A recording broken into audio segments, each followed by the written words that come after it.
NCERT series में आप सभी का एक बार फिर से स्वागत है। और एनसीईआरटी सीरीज में आज हम लोग शुरू करने वाले हैं क्लास 10th के एनसीईआरटी साइंस को, जिसमें हम लोग एनसीईआरटी के फैक्ट और बुक में जितने एमसीक्यू दिए गए हैं उसको भी देखेंगे। इसके अलावा जो है प्रीवियस ईयर जो क्वेश्चन पूछा गया है, जैसे बीपीएससी टीआरई में टीआरई 1 2 3 के थे, उसको भी हम लोग इसमें शामिल किए हैं ताकि आपको ये अंदाजा लगे कि क्वेश्चन जो है कैसे पूछता है, क्वेश्चन सेटर जो होता है कैसे सेट करता है। एनसीईआरटी जो है देखिए पढ़ना बड़ी बात नहीं है। एनसीईआरटी पढ़ने के बाद अगर आपसे क्वेश्चन नहीं बन रहा है यानी आप एनसीईआरटी अच्छे से नहीं पढ़े हैं। तो यहाँ पे वो चीज क्वेश्चन देखने के बाद ही पता चलता है। तो उसके आधार पे ही जो है हम लोग यहाँ पे इसके फैक्ट को तैयार किए हैं ताकि आप क्वेश्चन बना सके।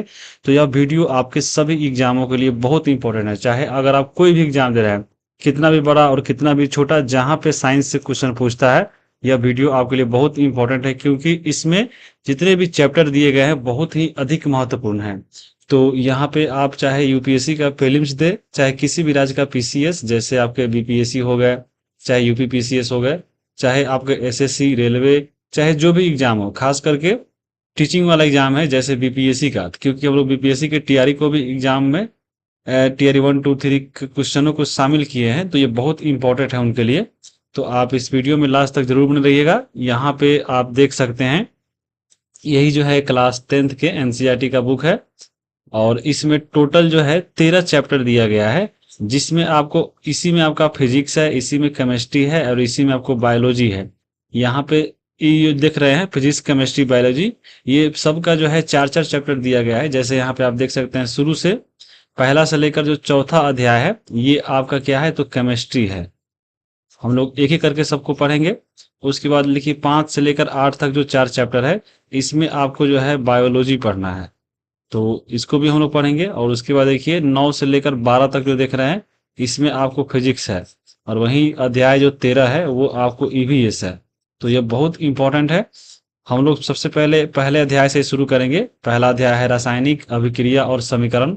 चलिए हम लोग उसको शुरू करते हैं। उससे पहले यहाँ पे जो ये एनसीईआरटी एमसीक्यू सीरीज चल रहा था, आपको मालूम होगा, उसमें जो है हम लोग भी क्लास कर रहे हैं क्वेश्चन को बनाते हुए, ताकि आपको ये अंदाजा लगे कि हाँ क्वेश्चन कैसे पूछता है और कहाँ से पूछता है। आपको इसमें जो है एनसीईआरटी साइंस के सीरीज में जो एमसीक्यू का सीरीज चल रहा है, एक वीडियो ऑलरेडी हम लोग उसमें देख चुके हैं, और ऐसे आपको क्लास 6 7 8 9 तक जो है हम लोग फैक्ट और एमसीक्यू को पढ़ा दिए हैं। और आज जो है हम लोग अभी शुरू कर रहे हैं क्लास 10th को। तो ये आप वीडियो चल रहा है, आप ऊपर देख सकते हैं, और प्लेलिस्ट में सब बना हुआ है। साथ में आपको ज्योग्राफी का, हिस्ट्री का भी डाला गया है, तो वो सब जाके देख लीजिएगा। बाकी अगर कोई इन्फॉर्मेशन लेना है, जैसे आपका टेलीग्राम है, तो हाँ यहाँ पे आप जो है एग्जाम संबंधी नोटिफिकेशन मिल जाएगा, सर्च कीजिएगा स्टूडेंट जिलखाना, वहाँ पे ज्वाइन कर सकते हैं। बाकी आपको व्हाट्सएप पे जो है पीडीएफ लेना हो, चाहे कोई डाउट हो, तो यहाँ पे मैसेज कर सकते हैं इस नंबर पे। उसके अलावा यहाँ पे इंस्टाग्राम पे भी जो है, अगर आपको लगता है कि हम मैसेज नहीं कर सकते हैं व्हाट्सएप से, तो यहाँ पे ये नाम सर्च करके यहाँ पे भी आप मैसेज कर सकते हैं, आपको रिप्लाई जरूर मिलेगा। तो आगे हम लोग चलिए शुरू करते हैं इसके पहले अध्याय को। पहला जो अध्याय है आपके केमिस्ट्री से है, और पहला चैप्टर का नाम है रासायनिक अभिक्रिया और समीकरण, यानी केमिकल रिएक्शन और इक्वेशन। तो सबसे पहले हम जानते हैं कि ये क्या है रासायनिक अभिक्रिया और रासायनिक समीकरण। तो सबसे पहले रासायनिक अभिक्रिया यानी केमिकल रिएक्शन की बात करें, तो इसका परिभाषा देखिए लिखा गया है कि जब दो या दो से अधिक पदार्थ मिलकर एक नए गुण धर्म वाले एक नए पदार्थ बनाते हैं, तो उसे हम लोग रासायनिक अभिक्रिया कहते हैं। तो यहाँ पे आप एक चीज देख रहे हैं कि यहाँ पे नए पदार्थ का बनना, यहाँ पे जो या दो से अधिक पदार्थ मिलकर जब एक नया पदार्थ बन रहा है, तो उसे हम लोग बोल रहे हैं रासायनिक अभिक्रिया। और ये नया पदार्थ बनने वाला जो परिभाषा है, हम लोग क्लास 9th में भी जो है एक बार देख चुके हैं। हम आपको दो जो है वहां पे परिवर्तन बताए थे, आपको एक भौतिक परिवर्तन और दूसरा जो है रासायनिक परिवर्तन।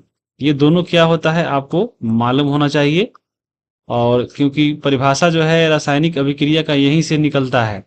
तो देखिए भौतिक परिवर्तन का मतलब क्या होता है, एक बार मान लीजिए अगर कोई चीज परिवर्तित होता है, तो वह जो अगर अपने पुराने अवस्था में लौट कर आ जाता है, तो उसे हम लोग बोलते हैं भौतिक परिवर्तन।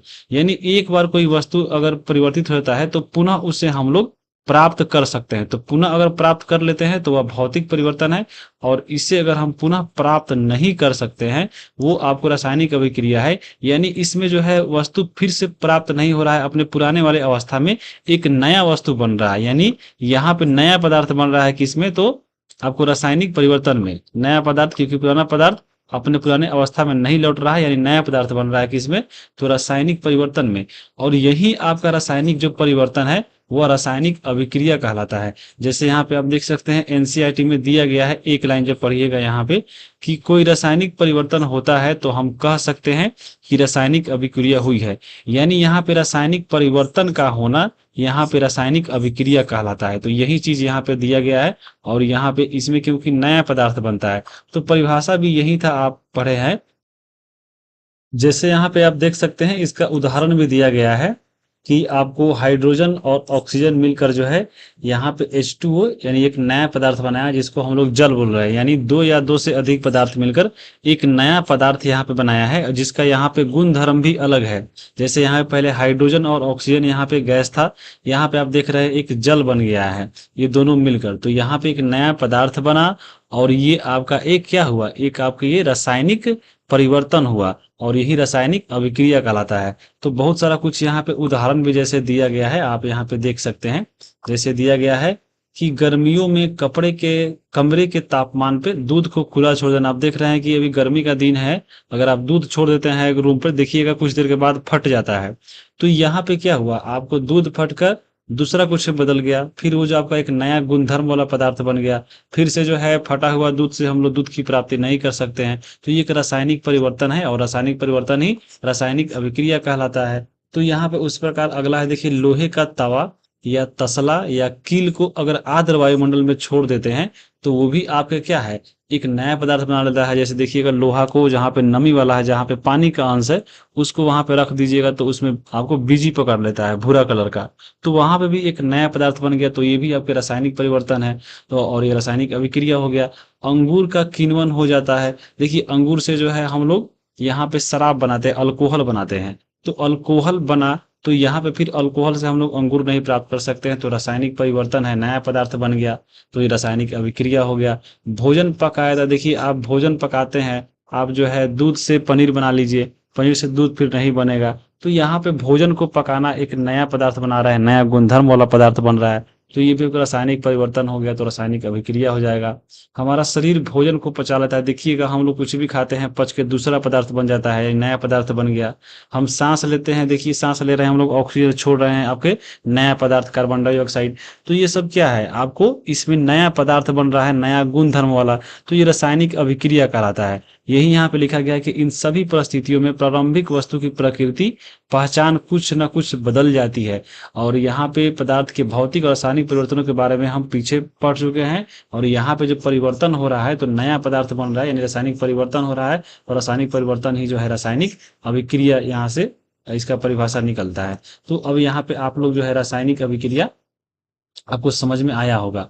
अब देखिए आपके बुक में जो है यहाँ पे जैसे कुछ क्रियाकलाप दिया गया है ताकि आपको ये और अच्छे से समझ में आ जाए। रासायनिक अभिक्रिया, देखिए रासायनिक अभिक्रिया में क्या है, आपको ऐसे जो है क्रियाकलाप दिया जाता है, उसको पढ़ के जो है एक आगे चलकर समीकरण बनता है जिसे हम लोग रासायनिक समीकरण बोलेंगे। तो रासायनिक अभिक्रिया में आपके एग्जाम में भी सवाल ऐसा ही पूछता है, आपको सीधा ऐसे फार्मूला देके नहीं पूछेगा, आपको एग्जाम में सीधे पूछ देगा कि हाँ यहाँ पे मैग्नीशियम रिबन को वायु में हम जलाते हैं तो क्या प्राप्ति होता है, तो मैग्नीशियम ऑक्साइड की प्राप्ति होता है।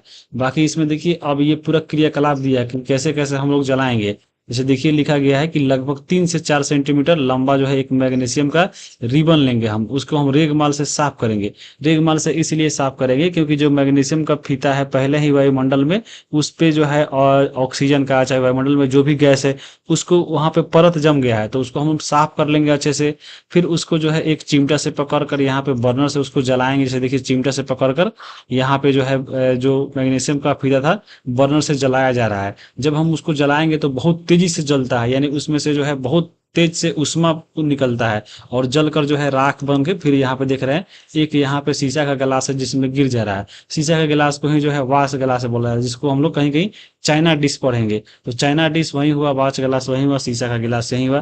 तो इसमें देख रहे हैं यहाँ पे जो है राख गिर गया। जो राख यहाँ पे देखिए जल के गिरा है वो श्वेत कलर का यानी उजला कलर का है और यही जो है मैग्नीशियम ऑक्साइड होता है। तो इतना लंबा हम लोग देखें एक क्रियाकलाप था, ये रासायनिक अभिक्रिया था। अगर इसको हम रासायनिक सूत्र के माध्यम से लिख देंगे, जैसे मैग्नीशियम यानी Mg हो गया, मैग्नीशियम को ऑक्सीजन की उपस्थिति में हम जला रहे हैं, जलाने के बाद यहाँ पे मैग्नीशियम ऑक्साइड बन गया। तो ये आपका समीकरण हो गया, इसको हम लोग बोलेंगे रासायनिक समीकरण। अब बाकी छोड़कर जितना हम यहाँ पे देखे हैं ये सब चीज ये सब क्या है, रासायनिक अभिक्रिया है। रासायनिक समीकरण फॉर्मूला वाला चीज है।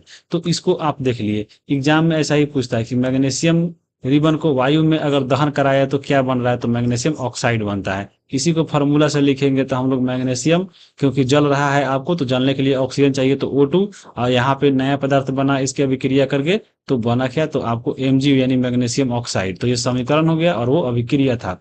तो यहाँ पे इसे देख सकते हैं, लिखा भी गया है कि आपने देखा कि चमकदार श्वेत लौ के साथ मैग्नीशियम रिबन का दहन हो रहा है यानी जल रहा है। जब जलाते हैं तो श्वेत लौ निकलता है और वो उसको जल जाता है और श्वेत चूर्ण में परिवर्तित हो रहा है। देखिए आप यहाँ पे जो मैग्नीशियम फीता था वो एक नया पदार्थ बन गया, श्वेत चूर्ण बन गया। यह मैग्नीशियम ऑक्साइड का चूर्ण है। वायु में उपस्थित ऑक्सीजन तथा मैग्नीशियम के बीच में होने वाली अभिक्रिया के कारण यह बनता है। तो ये आपको एक हम लोग अभिक्रिया करके क्रियाकलाप करके दिखाए हैं कि कैसे बनता है।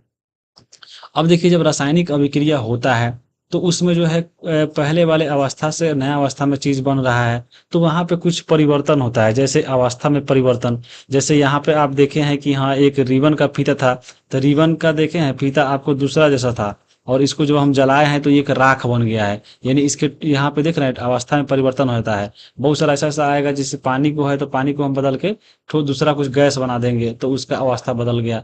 रंग में परिवर्तन बिल्कुल रहता है। आप देख रहे थे कि यहाँ पे जो मैग्नीशियम का फीता था जलकर श्वेत बन गया है, तो यहाँ पे रंग में परिवर्तन हो जाता है। गैस का निकास और उत्सर्जन आप देखे हैं, जब जलाए हैं रिबन के फीता को तो यहाँ पे बहुत जो है बड़ी मात्रा में ऊष्मा जो है निकला है। तो यहाँ पे गैस का जो है निकलता भी है और यहाँ पे उत्सर्जन भी होता है। यहाँ पे देखिए तापमान में परिवर्तन, आप देख रहे हैं कि जलाए हैं तो आपको लौ निकला है, श्वेत लौ। तो यहाँ पे आपको तापमान में भी परिवर्तन हुआ है। तो ये जब आपको रासायनिक अभिक्रिया होता है तो ये सब आपको परिवर्तन भी होता है, यानी चेंज इन स्टेट यानी अवस्था में परिवर्तन, चेंज इन कलर, आपको देखिए इवोल्यूशन ऑफ गैस और चेंज इन टेम्परेचर, ये सब जो है बदलाव होता है आपको रासायनिक अभिक्रिया के दौरान। रासायनिक अभिक्रिया देख लिए। अब हम पढ़ेंगे रासायनिक समीकरण यानी केमिकल इक्वेशन। तो जितना हम लोग बोलते हैं कि हाँ वो इतना से इतना, अगर हम जो है मैग्नीशियम फीता को ऑक्सीजन में वायुमंडल में दहन कराएंगे तो आपको मैग्नीशियम ऑक्साइड मिलेगा। तो वो आपका रासायनिक अभिक्रिया हो गया और वही को अगर हम इसमें फॉर्मूला में लिख दे, सूत्र से लिख दे तो रासायनिक समीकरण हो जाएगा। इतना ही बड़ी बात है, कुछ नहीं है। देखिए रासायनिक अभिक्रिया में शामिल अभिकारक और उत्पाद को पदार्थ के सूत्र के द्वारा निरूपित करना रासायनिक समीकरण कहलाता है। अब ये यहाँ पे एक चीज मिल रहा होगा, अभिकारक और उत्पाद क्या होता है। तो देखिए रासायनिक अभिक्रिया में जो है दो चीज भाग लेता है। यहाँ पे जो एक तीर देख रहे हैं, तीर का निशान बता रहा है कि ये पहले वाला चीज है जो मिल रहा है बनने के लिए, और तीर के बाद वाला चीज है ये जो है अभिक्रिया करके बन गया है। तो रासायनिक अभिक्रिया में ये चीज आपको शामिल हो रहा है, मैग्नीशियम और ऑक्साइड मिलकर दूसरा नया चीज बना रहा है। तो रासायनिक अभिक्रिया में जो शामिल होता है उसको हम लोग बोलते हैं अभिकारक, और रासायनिक अभिक्रिया के फल स्वरूप बनने वाले पदार्थ जो होते हैं वो कहलाते हैं आपके उत्पाद। तो ये याद रखिएगा, अभिकारक क्या है तो रासायनिक अभिक्रिया में भाग लेने वाला, और उत्पाद क्या है रासायनिक अभिक्रिया के बाद बनने वाला पदार्थ।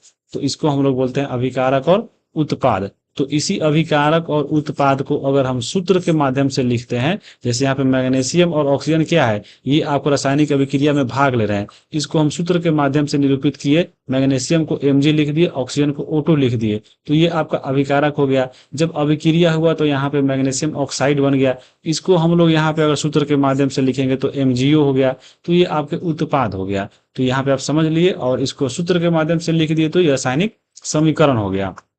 अब देखिए यहाँ पे लिखा गया है कि जब ऑक्सीजन की उपस्थिति में मैग्नीशियम का रिबन दहन होता है तो मैग्नीशियम ऑक्साइड में परिवर्तित हो जाता है। ये हम इसको वाक्य में बोल रहे हैं तो ये आपका अभिक्रिया हो गया।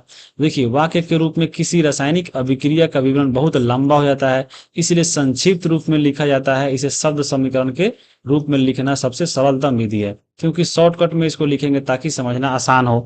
तो यहाँ पे आपको संक्षिप्त रूप में लिखना ही समीकरण कहलाता है। तो ये आप यहाँ पे आप समझे होंगे। अब देखिए यहाँ पे कुछ और हम आपको उदाहरण बता देते हैं ताकि क्लियर हो जाए पूरा। एक तरफ रासायनिक अभिक्रिया है, रासायनिक समीकरण है। अब इतना जो है हम लोग तामझाम देख रहे हैं, इतना क्रियाकलाप कीजिए, चाहे इसको शब्द में लिखिए चाहे वाक्य में लिखिए, तो ये रासायनिक अभिक्रिया हो गया। और इसी चीज को अगर हम यहाँ पे जो दिया गया है क्रियाकलाप, इसको हम फॉर्मूला से लिख दे तो ये रासायनिक समीकरण हो गया। तो एक बार पढ़ लीजिए। देखिए यहाँ पे क्रियाकलाप में दिया गया है कि एक शंक्वाकार जो है फ्लास्क लीजिए, यानी शीशा का गिलास लीजिए, उसमें जो है दानादार जिंक यानी जो है जिंक का देखिए यहाँ पे कुछ दाना लीजिए, इसमें जो है तनु हाइड्रोक्लोरिक अम्ल या सल्फ्यूरिक अम्ल मिला दीजिए, यानी जो जिंक पहले रखे थे उसमें जो है इसमें सल्फ्यूरिक अम्ल चाहे हाइड्रोक्लोरिक अम्ल रख दीजिए। रखने के बाद यहाँ पे देखिए क्या होता है, नया चीज क्या बन रहा है। तो यहाँ पे वही लिख रहा है कि दानेदार जस्ते पर तनु सल्फ्यूरिक अम्ल की अभिक्रिया से जो है हाइड्रोजन गैस बनता है। तो ये अब हम लोग वाक्य में बोल दिए तो रासायनिक अभिक्रिया हो गया। अब इसी चीज को हम लोग यहाँ पे देखिए फॉर्मूला से लिखेंगे तो वो रासायनिक समीकरण हो जाएगा।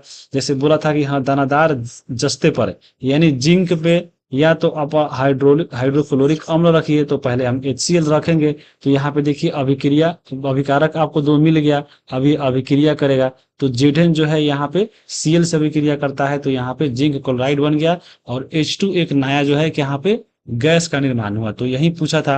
अब यहाँ पे एग्जाम में ऐसे नहीं पूछता है, एग्जाम में दे देगा ये वाला चीज, दे देगा कि हाँ अगर दानेदार जस्ते पर तनु सल्फ्यूरिक अम्ल की अभिक्रिया कराए तो कौन सा गैस का निर्माण होता है, तो हाइड्रोजन गैस का निर्माण होता है। और इसको फॉर्मूला से हम ऐसे लिखेंगे, समीकरण से ऐसे लिखेंगे। मान लीजिए अगर HCl चाहे एक और दिया है कि सल्फ्यूरिक अम्ल मिला दिया जाए, तो जिंक में अगर हम सल्फ्यूरिक अम्ल मिलाएंगे तो फिर भी यहाँ पे हाइड्रोजन गैस बनेगा, क्योंकि यहाँ पे एक बनेगा ZnSO4 नया पदार्थ और यहाँ पे H2 गैस बन गया। याद रखेंगे हम लोग ऐसे कि हाँ जिंक के साथ सल्फ्यूरिक अम्ल चाहे हाइड्रोक्लोरिक अम्ल का अभिक्रिया कराने पे जो है कौन सा गैस बनता है, तो हाइड्रोजन गैस बनता है। उसी प्रकार से एक और उदाहरण देख लीजिए यहाँ पे मैग्नीशियम ऑक्साइड वाला। ये भी आपका शब्द में बोल दिया कि मैग्नीशियम रिबन को वायु में जलाते हैं तो मैग्नीशियम ऑक्साइड मिल गया। ये आपका रासायनिक अभिक्रिया हो गया और फॉर्मूला से लिख दिए तो हम लोग यहाँ पे क्या बोल देंगे, इसको हम लोग रासायनिक समीकरण बोल देंगे। अब यहाँ पे रासायनिक समीकरण में एक चीज यहाँ पे मिलेगा आपको, तीर के पहले वाला जो चीज है वो आपको बाएं तरफ है तो इसको हम लोग बोलेंगे LHS यानी लेफ्ट हैंड साइड, और जो बाद में है दाहिना ओरी तो उसको हम लोग बोलेंगे राइट हैंड साइड। और यहाँ पे बताए हैं जो लेफ्ट हैंड साइड वाला है उसको हम लोग बोलेंगे अभिकारक, यहाँ पे याद रखिएगा, यानी रिएक्टेंट। और नया चीज बन गया प्रोडक्ट, तो इसको हम लोग उत्पाद बोलेंगे। तो आपको हम ऊपर ही बता दिए हैं कि अभिकारक क्या है और उत्पाद क्या है, तो बता दिए सीधे कि देखिए आपको रासायनिक अभिक्रिया में भाग लेने वाले पदार्थ अभिकारक है और रासायनिक अभिक्रिया के फल स्वरूप बनने वाले पदार्थ आपके उत्पाद है। इसमें हम लोग ज्यादा समय नहीं लेंगे, यही चीज यहाँ पे भी लिखा गया है, देख लीजिए। मैग्नीशियम तथा ऑक्सीजन ऐसे पदार्थ है जिसमें रासायनिक परिवर्तन होता है, उसे अभिकारक बोलते हैं। और इस अभिक्रिया से एक नया पदार्थ बनता है जो मैग्नीशियम ऑक्साइड बनता है, तो वह आपके इसके उत्पाद है। ये चीज आपको यहाँ पे ध्यान रखना है। बाकी चीज कुछ और चीज होता है जो आपको रासायनिक अभिक्रिया में, जैसे इसके बीच में देख रहे हैं प्लस का चिन्ह है चाहे तीर का चिन्ह है, तो ये सब क्या दिखाता है। जैसे देखिए यहाँ पे लिखा गया है कि अभिकारकों के बीच में प्लस का चिन्ह लगाकर उसे LHS लिख दिया जाता है। इसी प्रकार उत्पाद जो उत्पाद होता है उसके बीच में भी जो है प्लस चिन्ह लगाकर उसको RHS लिख दिया जाता है। तीर का सिरा जो है उत्पाद की ओर होता है, याद रहेगा। यहाँ पे जो तीर देख रहे हैं, तीर का जो सिरा होता है वो उत्पाद की ओर होता है। यह अभिक्रिया की होने की दिशा बताता है कि हाँ यहाँ से जो है ये दोनों चीज मिलकर ये नया चीज बना है। तीर जो होता है उसका दिशा बताता है, यानी अभिक्रिया किस तरफ हो रहा है। तो ये सब आपको थोड़ा मोड़ा याद रखना चाहिए। अब देखिए यहाँ पे एक चीज नया पढ़ना है, संतुलित रासायनिक समीकरण यानी बैलेंस्ड केमिकल इक्वेशन। ये क्या होता है, चलिए हम इसको समझते हैं। इसी में छुपा हुआ है, देखिए बैलेंस यानी बराबर, यानी दोनों तरफ बराबर। यानी रासायनिक अभिक्रिया में ये जो तीर दिखा रहा था नया चीज बन रहा है, इधर आपको बन गया कौन सा, तो आपके उत्पाद, और यहाँ पे आपके इधर है अभिकारक।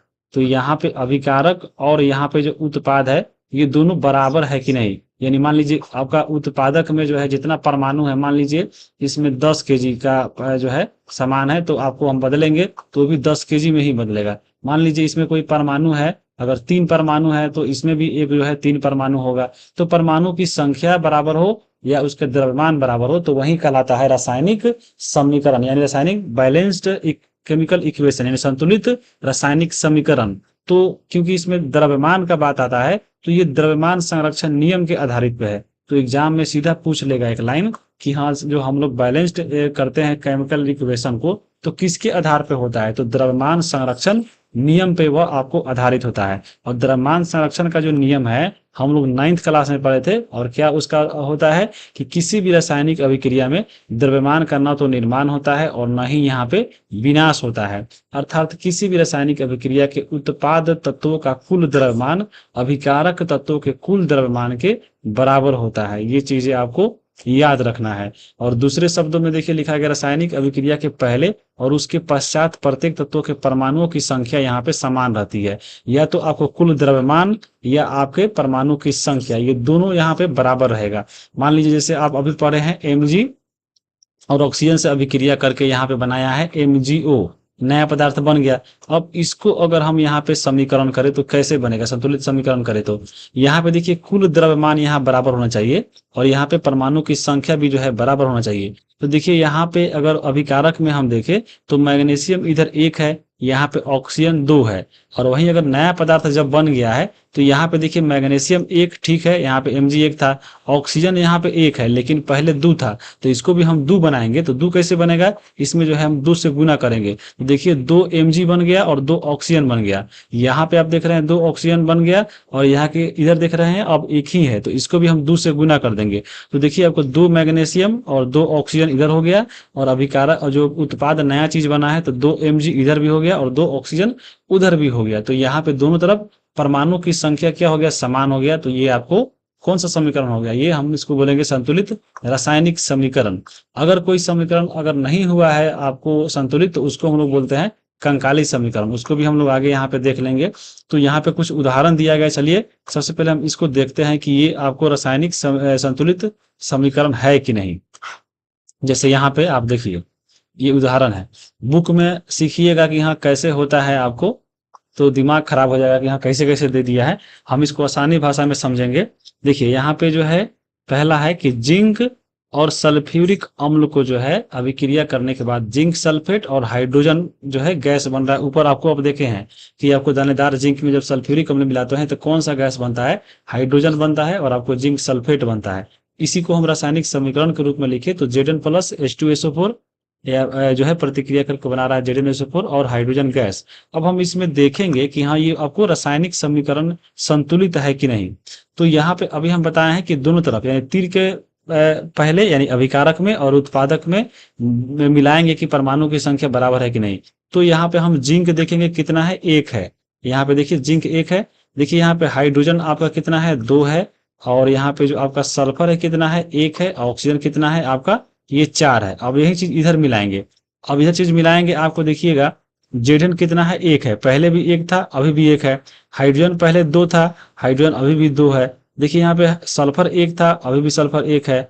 ऑक्सीजन 4 था, ऑक्सीजन अभी भी 4 है। यानी आपको तीर के पहले यानी अभिकारक में जो परमाणु है वही उत्पाद में उसी के संख्या के बराबर है। तो ये समीकरण क्या है, आपको पहले से ही संतुलित समीकरण, तो इसको हम लोग संतुलित नहीं करेंगे। बाकी यहाँ पे ऐसे भी आप लिख सकते हैं, एक तरफ जितना समीकरण में जो है भाग लिया है पूरा तत्व लिख देंगे।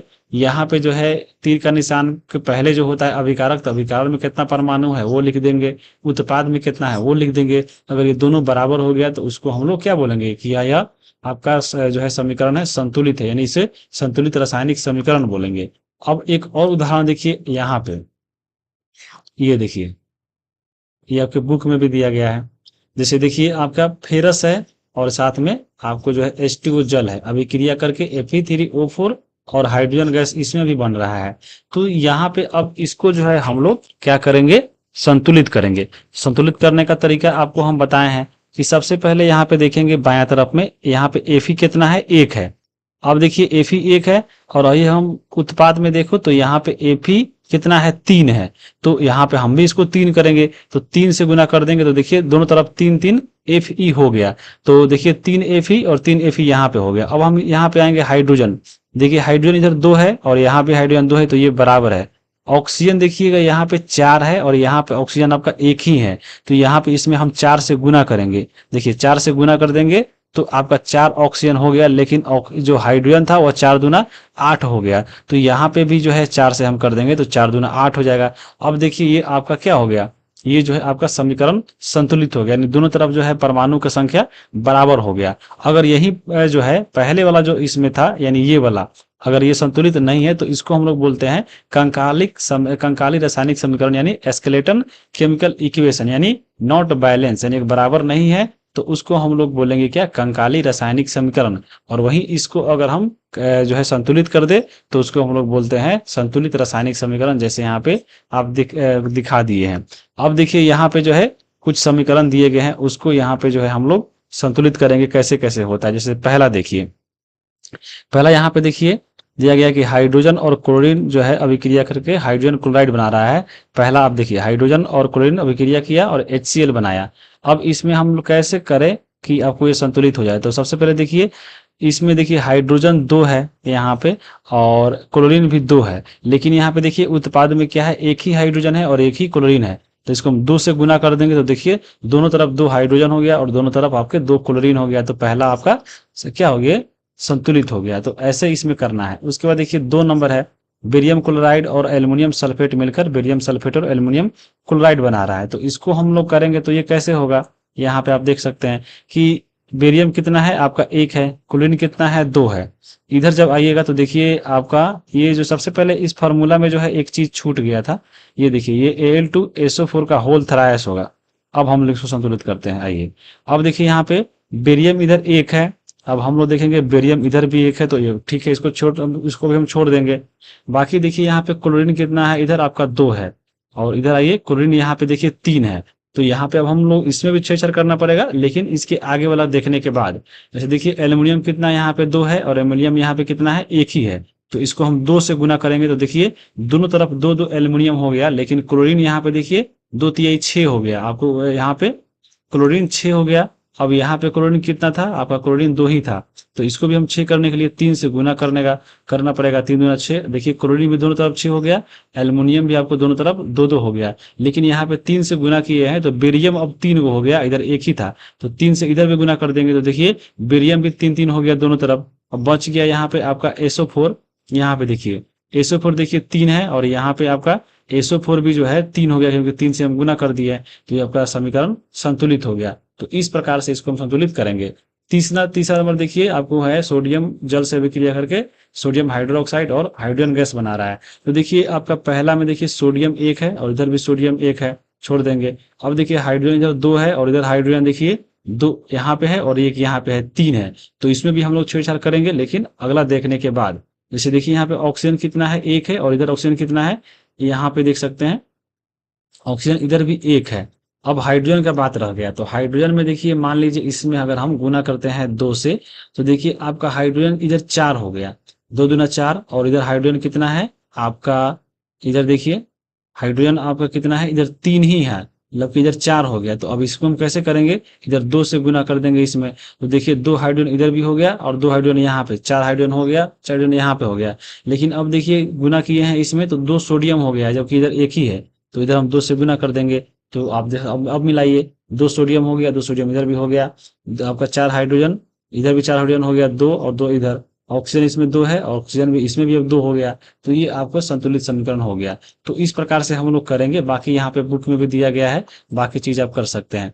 अब एक और चीज यहाँ पे हम देखेंगे, भौतिक अवस्थाओं में संकेत को लिखना।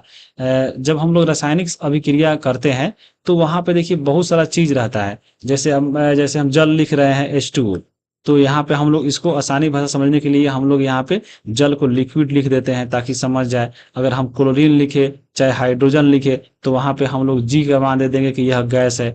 तो यहाँ पे अवस्था दिखाने के लिए आपको भौतिक अवस्था मालूम होगा, ठोस द्रव गैस होता है, तो उसको दर्शाने के लिए रासायनिक अभिक्रिया में इसका प्रयोग किया जाता है। जैसे मान लीजिए रासायनिक अभिक्रिया में जैसे देखिए लिखा गया है, रासायनिक अभिक्रिया को अधिक सूचनापूर्ण बनाने के लिए अभिकारकों और उत्पादकों के रासायनिक सूत्र के साथ उनकी भौतिक अवस्था को भी दर्शाया जाता है। जैसे मान लीजिए रासायनिक अभिक्रिया में अगर वहां पे कोई अभिकारक में चाहे उत्पादक में अगर सॉलिड है यानी ठोस है तो उसमें हम एस लिख देंगे, अगर वहाँ पे लिक्विड है तो हम वहाँ पे एल लिख देंगे, अगर गैस है तो यहाँ पे हम जी लिख देंगे, अगर एक्वस है यानी एक्वस का मतलब जलीय विलयन है, जलीय विलयन, तो वहां पे हम लोग एक्वस लिख देंगे यानी एक्यू लिख देंगे। तो ये दर्शाया जाता है, जैसे यहाँ पे देखिए इसका एग्जाम्पल देखिए, यहाँ पे देखिए फेरस जो है जल से अभिक्रिया करके, देखिए जल अब लिक्विड होता है तो यहाँ पे एल होगा, ये किताब में गलत दिया है। तो ये एफ ई जो है जल से अभिक्रिया करके आपको Fe3SO4 बनाया, यानी ये आपका सॉलिड है तो एस हम लिख दिए, H2 गैस है तो जी लिख दिए, इस प्रकार से। बाकी जो है कुछ और चीज होता है रासायनिक अभिक्रिया में, जैसे अभिक्रिया में करते हैं तो वहां पे हम लिखते हैं कि हाँ इतना ताप पे अभिक्रिया कराया गया, चाहे इतना दाब पे कराया गया, या उत्प्रेरक दिखाया जाता है तीर के निशान के ऊपर नीचे। तो यहाँ पे जिस रासायनिक अभिक्रिया में देखिएगा ताप दिखाना हो, दाब दिखाना हो, उत्प्रेरक दिखाना हो, तो वो जो है तीर के ऊपर या नीचे लिख कर दर्शाते हैं। जैसे यहाँ पे ये देखिए कार्बन मोनोऑक्साइड गैस हो गया, हाइड्रोजन गैस से अभिक्रिया कर रहा है और वो कितना जो है 340 एटॉमिक प्रेशर पे यानी दाब पे, तो हम इसको ऊपर लिख दिए और अभिक्रिया करके CH3OH बना दिया। उसी प्रकार से देखिए यहाँ पे जो है कार्बन डाइऑक्साइड जल से अभिक्रिया करके जो है अभिक्रिया करता है, तो किस में करता है, सूर्य के प्रकाश और क्लोरोफिल के उपस्थिति में करता है। यहाँ पे ये उत्प्रेरक हो गया, तो ये मिलने के बाद ग्लूकोज का निर्माण होता है, साथ में जल बनता है। तो यहाँ पे जो है आप देख रहे हैं कि कुछ दाब हो, चाहे ताप हो, चाहे उत्प्रेरक हो, ये तीर के ऊपर या नीचे लिखकर हम लोग दर्शाते हैं। तो ये आपको अवस्थाओं को संकेत के रूप में लिखकर दर्शाया जाता है, तो ये आपको समीकरण को और सूचनापूर्ण बना देता है, इसीलिए सब लिखा जाता है। तो यही आपको यहाँ पे लिखना था। बाकी यहाँ पे देख सकते हैं संतुलित समीकरण के लिए और चीज दिया गया है, तो आपको हम यहाँ पे फॉर्मूला लिख दिए हैं, आप खुद करके यहाँ पे आपका जो है बना लीजिएगा।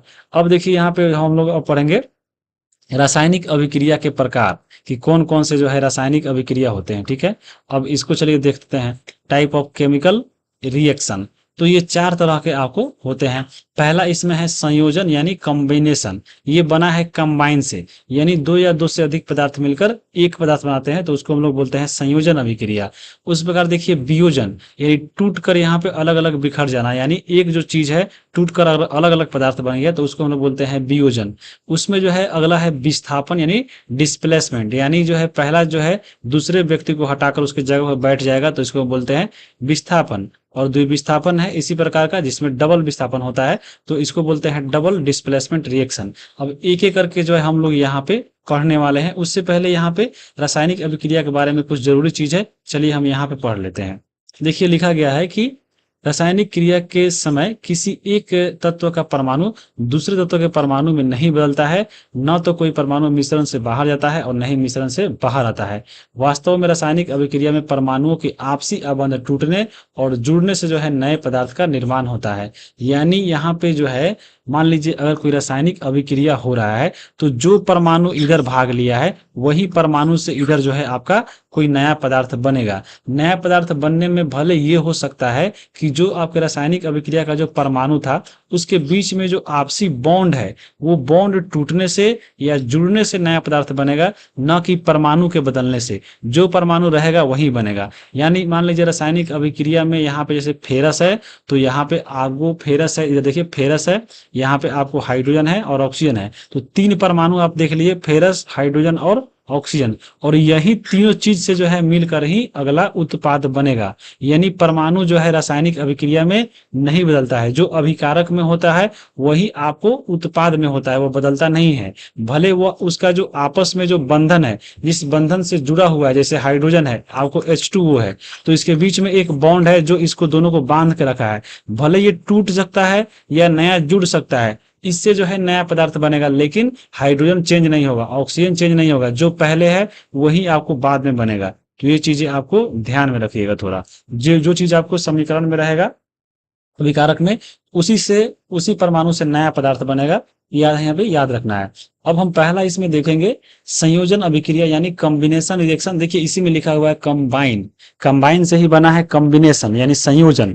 तो इसमें देखिए क्या होता है, हम सरल शब्दों में कह सकते हैं कि जब 2 या 2 से अधिक पदार्थ मिलकर एक नए उत्पाद का, एक नए पदार्थ का निर्माण करते हैं, तो उससे हम लोग संयोजन अभिक्रिया बोलते हैं। जैसे यहाँ पे आप देख सकते हैं, ये देखिए आपका CaO यानी कैल्शियम ऑक्साइड है और आपके जल से अभिक्रिया किया और एक नया पदार्थ बनाया जिसको बोलते हैं कैल्शियम हाइड्रोक्साइड यानी बुझा हुआ चूना। यानी दो चीज मिला इधर, एक कैल्शियम ऑक्साइड और आपका जो है जल, दोनों मिलकर एक चीज बनाया बुझा हुआ चूना, और इसको हम लोग बोलते हैं कैल्शियम हाइड्रोक्साइड। यहाँ से एग्जाम में क्वेश्चन पूछा है कि कैल्शियम जो है बुझा हुआ चूना किसे बोलते हैं, तो कैल्शियम हाइड्रोक्साइड को, और बिना बुझा हुआ चूना कैल्शियम ऑक्साइड को।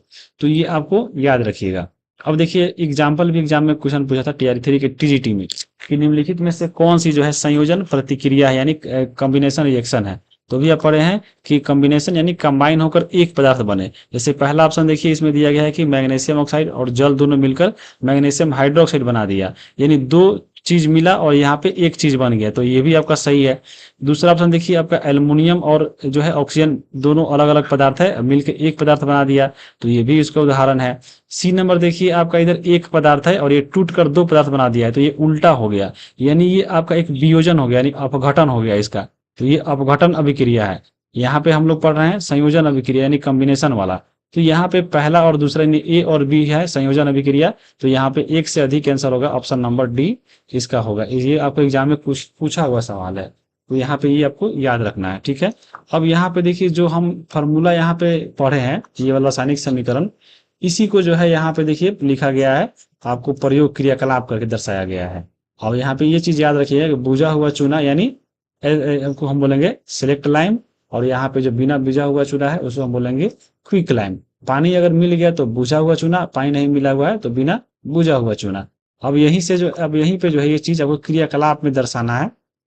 जैसे यहाँ पे देखिए बोल रहा है एक बीकर लीजिए, उसमें जो है कैल्शियम ऑक्साइड तथा बुझा हुआ चूना लीजिए। यहाँ पे कैल्शियम ऑक्साइड ये वाला है, कैल्शियम ऑक्साइड तथा जो है बुझा हुआ चूना यानी ये वाला, ये दोनों लीजिए, इसमें धीरे धीरे मिलाइए और बीकर को स्पर्श कीजिए। जब हम दोनों को मिलाते हैं तो देखिएगा गर्म इसमें महसूस होता है। आप देखते होंगे जब घर पेंट कराते होंगे आप लोग दिवाली छठ में, तो देखिएगा जो है हम लोग चूना लाते हैं खरीद के और यहाँ पे कहीं जगह पे बाल्टी में उसको घोल देते हैं, देखिएगा वो धीरे धीरे गर्म हो जाता है, तो वहां पे वही चूना होता है जिसको हम लोग बोलते हैं कैल्शियम ऑक्साइड। और इसी को जो है हम लोग पानी में जब मिलाते हैं तो वही बन जाता है बुझा हुआ चूना, और इसी से हम लोग घर को पोतते हैं। देखिएगा घर पोतने के बाद देखिएगा जब सूख जाता है तो वो खूब चमकने लगता है, तो यही चीज होता है वहां पे। तो एग्जाम में ऐसे पूछेगा कि जल के साथ कैल्शियम ऑक्साइड की अभिक्रिया करके कौन सा पदार्थ बनता है, तो याद रखिएगा बुझा हुआ चूना यानी कैल्शियम आपको हाइड्रा ऑक्साइड आपको कैल्शियम हाइड्रो ऑक्साइड का निर्माण होता है जिसको हम बोलते हैं बुझा हुआ चूना, और बिना बुझा हुआ चूना यानी कैल्शियम ऑक्साइड। यहाँ पे याद रखिएगा कि आपको एग्जाम में पूछता हुआ है। यहाँ पे आप देख भी सकते हैं, जैसे देखिए ऐसे ही घर का पेंट होता है, हम लोग लाते हैं चूना खरीद कर, इसको पानी में मिला देते हैं और ऐसे घर को पोतते हैं, तो याद रखिएगा यानी कैल्शियम ऑक्साइड जो है जल के साथ तीव्रता से अभिक्रिया करके बुझा हुआ चूना यानी कैल्शियम हाइड्रो ऑक्साइड का निर्माण करता है, और इसमें जो है जब मिलाते हैं इसमें तो अधिक मात्रा में ऊष्मा प्रदान करता है। यानी देखिए कैल्शियम ऑक्साइड हम खरीद के लाए चूना, जिसको हम लोग बिना बुझा हुआ चूना बोलेंगे, जल में मिला दिया तो यहाँ पे बन गया बुझा हुआ चूना यानी कैल्शियम हाइड्रोक्साइड, साथ में ऊष्मा हो गया। तो ये आपको याद में रखिएगा। और यहाँ देखिए क्वेश्चन पूछा भी गया है, ये देखिए पूछा है कि कैल्शियम हाइड्रो ऑक्साइड का सामान्य नाम क्या है, तो आपको यहाँ पे देखिए बेकिंग सोडा की, यहाँ पे नींबू पानी की, बुझा हुआ चूना, तो यही आंसर होगा बुझा हुआ चूना। यहाँ पे आप देख सकते हैं कैल्शियम हाइड्रोक्साइड का नाम बुझा हुआ चूना है। यहीं से क्वेश्चन पूछा था टीआर 3 के 6 to 8 का ये सवाल है। यहाँ पे ऑप्शन नंबर इसका क्या हो जाएगा, सी हो जाएगा। ये आपको मिला लिए होंगे। बाकी यहाँ पे आप देख सकते हैं जब हम इसको घोल तैयार कर लेते हैं ये दोनों मिलाकर जल के साथ, तो आप यहाँ पे देखिए ऊपर की अभिक्रिया में निर्मित बुझा हुआ चूना के विलयन यानी आपको ये वाला कैल्शियम हाइड्रोक्साइड के विलयन का उपयोग जो है हम लोग क्या करते हैं, दीवारों की सफेदी करने के लिए यानी दीवार को पेंट करने के लिए करते हैं। कैल्शियम हाइड्रोक्साइड वायु में जो है उपस्थित कार्बन डाइऑक्साइड के साथ धीमी गति से अभिक्रिया करके दीवारों पर कैल्शियम कार्बोनेट की जो है एक पतली परत बना देता है। सफेदी करने के 2-3 दिन के बाद कैल्शियम कार्बोनेट का निर्माण होता है, इससे दीवारों पर चमक आ जाती है। तो और ये भी याद रखना है जो आपका कैल्शियम हाइड्रोक्साइड जो है ये आपको कार्बन डाइऑक्साइड से अभिक्रिया करके कैल्शियम कार्बोनेट बना रहा है, और ये जो कैल्शियम कार्बोनेट होता है वो आपको संगमरमर का भी फार्मूला होता है, तो ये दोनों अलग अलग होता है और इसीलिए आपको वो चमक हो जाता है। जैसे सूखता है जो है हम लोग घर को पेंट करके छोड़ दिए तो क्योंकि वायुमंडल में गैस है आपका कार्बन डाइऑक्साइड, तो उससे अभिक्रिया कर लेगा और पानी जो है सूख जाएगा, और सूखने के बाद जो दीवार जो है उस पे कैल्शियम कार्बोनेट बनेगा जो बहुत चमकता है। जैसे यही दिया गया है, जैसे देखिए कैल्शियम हाइड्रो ऑक्साइड जो है, मान लीजिए घर से हम पेंट कर दिए, जो बुझा हुआ चूना है वो बन गया, उसको जो है हम लोग यहाँ पे अब घर को पेंट कर दिए, यानी कैल्शियम हाइड्रोक्साइड से। अब जो है उपस्थित जो है कार्बन डाइऑक्साइड से अभिक्रिया करेगा और कैल्शियम कार्बोनेट बनाएगा, और आपको यहाँ पे घर से जो है चमकने लगता है। तो ये चीजें आपको याद रखिएगा। बाकी यहाँ पे देखिए अन्य उदाहरण दिया गया है संयोजन अभिक्रिया का। ये देखिए कोयला का दहन, देखिए आपको संयोजन, यहाँ पे कार्बन और ऑक्सीजन मिलकर एक चीज बना दिया कार्बन डाइऑक्साइड, तो यहाँ पे संयोजन अभिक्रिया हो गया। उसी प्रकार से देखिए हाइड्रोजन और ऑक्सीजन मिलकर जल बना दिया, तो दो पदार्थ मिलकर एक पदार्थ बनाया, तो ये भी आपका संयोजन अभिक्रिया है। तो अब यहाँ पे इसको आप समझ गए होंगे कि क्या है आपका संयोजन अभिक्रिया। अब यहाँ पे देख रहे हैं संयोजन अभिक्रिया जो हुआ है, जैसे आप यहाँ पे देखिए इसमें जो देखिए संयोजन अभिक्रिया हुआ है, यानी कैल्शियम ऑक्साइड जल मिलकर जो है आपका कैल्शियम हाइड्रोक्साइड बना दिया है, और साथ में जो है उष्मा जो है इसमें उत्सर्जन हुआ, यानी उष्मा निकला है। तो उष्मा जिसमें निकलता है, जिस अभिक्रिया में निकलता है, तो उसको हम लोग उष्माक्षेपी रासायनिक अभिक्रिया भी बोलते हैं, यानी एक्सोथर्मिक केमिकल रिएक्शन बोलते हैं। जैसे यहाँ पे आप बताए हैं, ऊपर वाला अभिक्रिया में कैल्शियम ऑक्साइड जल से अभिक्रिया करके यहाँ पे बुझा हुआ चूना बना लिया, साथ में उष्मा जो है इसमें से निकल गया, तो उसमें हम लोग बोलेंगे उष्माक्षेपी। तो यहाँ पे याद रखिए, जैसे देखिए लिखा गया है कि हमने अभी देखा कि अत्यधिक मात्रा में उष्मा उत्पन्न हुई है इस अभिक्रिया में। इसमें अभिक्रिया जो है गर्म, अभिक्रिया में मिश्रण गर्म हो जाता है। जिन अभिक्रियाओं में उत्पाद के निर्माण के साथ साथ उष्मा भी उत्पन्न होता है, उसमें हम लोग बोलते हैं उष्माक्षेपी रासायनिक अभिक्रिया। आप देखिएगा चूना को जब पानी में मिलाते हैं, जब हम लोग खरीद के लाते हैं घर पेंट करने के लिए, गर्म कीजिएगा, देखिए वो गर्म हो जाता है पानी, तो यहाँ पे उष्मा क्या हुआ, उस साथ में उष्मा भी बन गया। तो जिसमें उष्मा उत्पन्न होगा उसको हम लोग बोलते हैं उष्मा छेपी, याद रखिएगा। और जिसमें उष्मा जो है नहीं बनता है, उष्मा और इसमें चला जाता है, तो उसको हम लोग बोलते हैं उष्मा शोषी। उसको हम लोग आगे पढ़ेंगे, अभी हम लोग उष्मा छेपी पढ़ रहे हैं। तो जैसे यहाँ पे आप देखिए उदाहरण दिया गया है प्राकृतिक गैस का, यहाँ पे दहन, यानी आपको प्राकृतिक गैस यानी मीथेन को जब हम लोग यहाँ पे ऑक्सीजन से अभिक्रिया कराया गया है, तो कार्बन डाइऑक्साइड साथ में जल और ऊर्जा भी जो है यहाँ पे निकला है। तो ये सब क्या है आपके जो है उष्माक्षेपी अभिक्रिया का उदाहरण है। तो यहाँ पे ये याद रखिएगा, जिन अभिक्रिया के उत्पाद के साथ उष्मा का भी उत्सर्जन हो रहा है, तो हम लोग उसे उष्माक्षेपी बोलेंगे, यानी एक्सोथर्मिक केमिकल रिएक्शन, याद रखिएगा। जैसे यहाँ पे देखिए प्राकृतिक गैस हो गया इसका उदाहरण। उसके बाद जो है श्वसन भी जो है क्या है, एक आपके उष्माक्षेपी अभिक्रिया है। हम लोग जब श्वसन लेते हैं, तो देखिएगा श्वसन जब हम लोग छोड़ते हैं, यानी जो उत्पाद बनता है, आप देखिए नाक के पास रखिए अपना हाथ, देखिए चाहे बोलिएगा तो देखिएगा क्या है, उष्मा हल्का हल्का गर्म निकल रहा है, गर्म सांस। तो वहां पे भी जो है आपको उष्मा बन रहा है, तो उसको हम लोग बोलते हैं उष्माक्षेपी अभिक्रिया। ये चीजें आपको याद रखिएगा। जैसे आप देखिए हम जानते हैं कि जीवित रहने के लिए ऊर्जा की आवश्यकता है। यह ऊर्जा जो है हमें भोजन से मिलती है, बिल्कुल।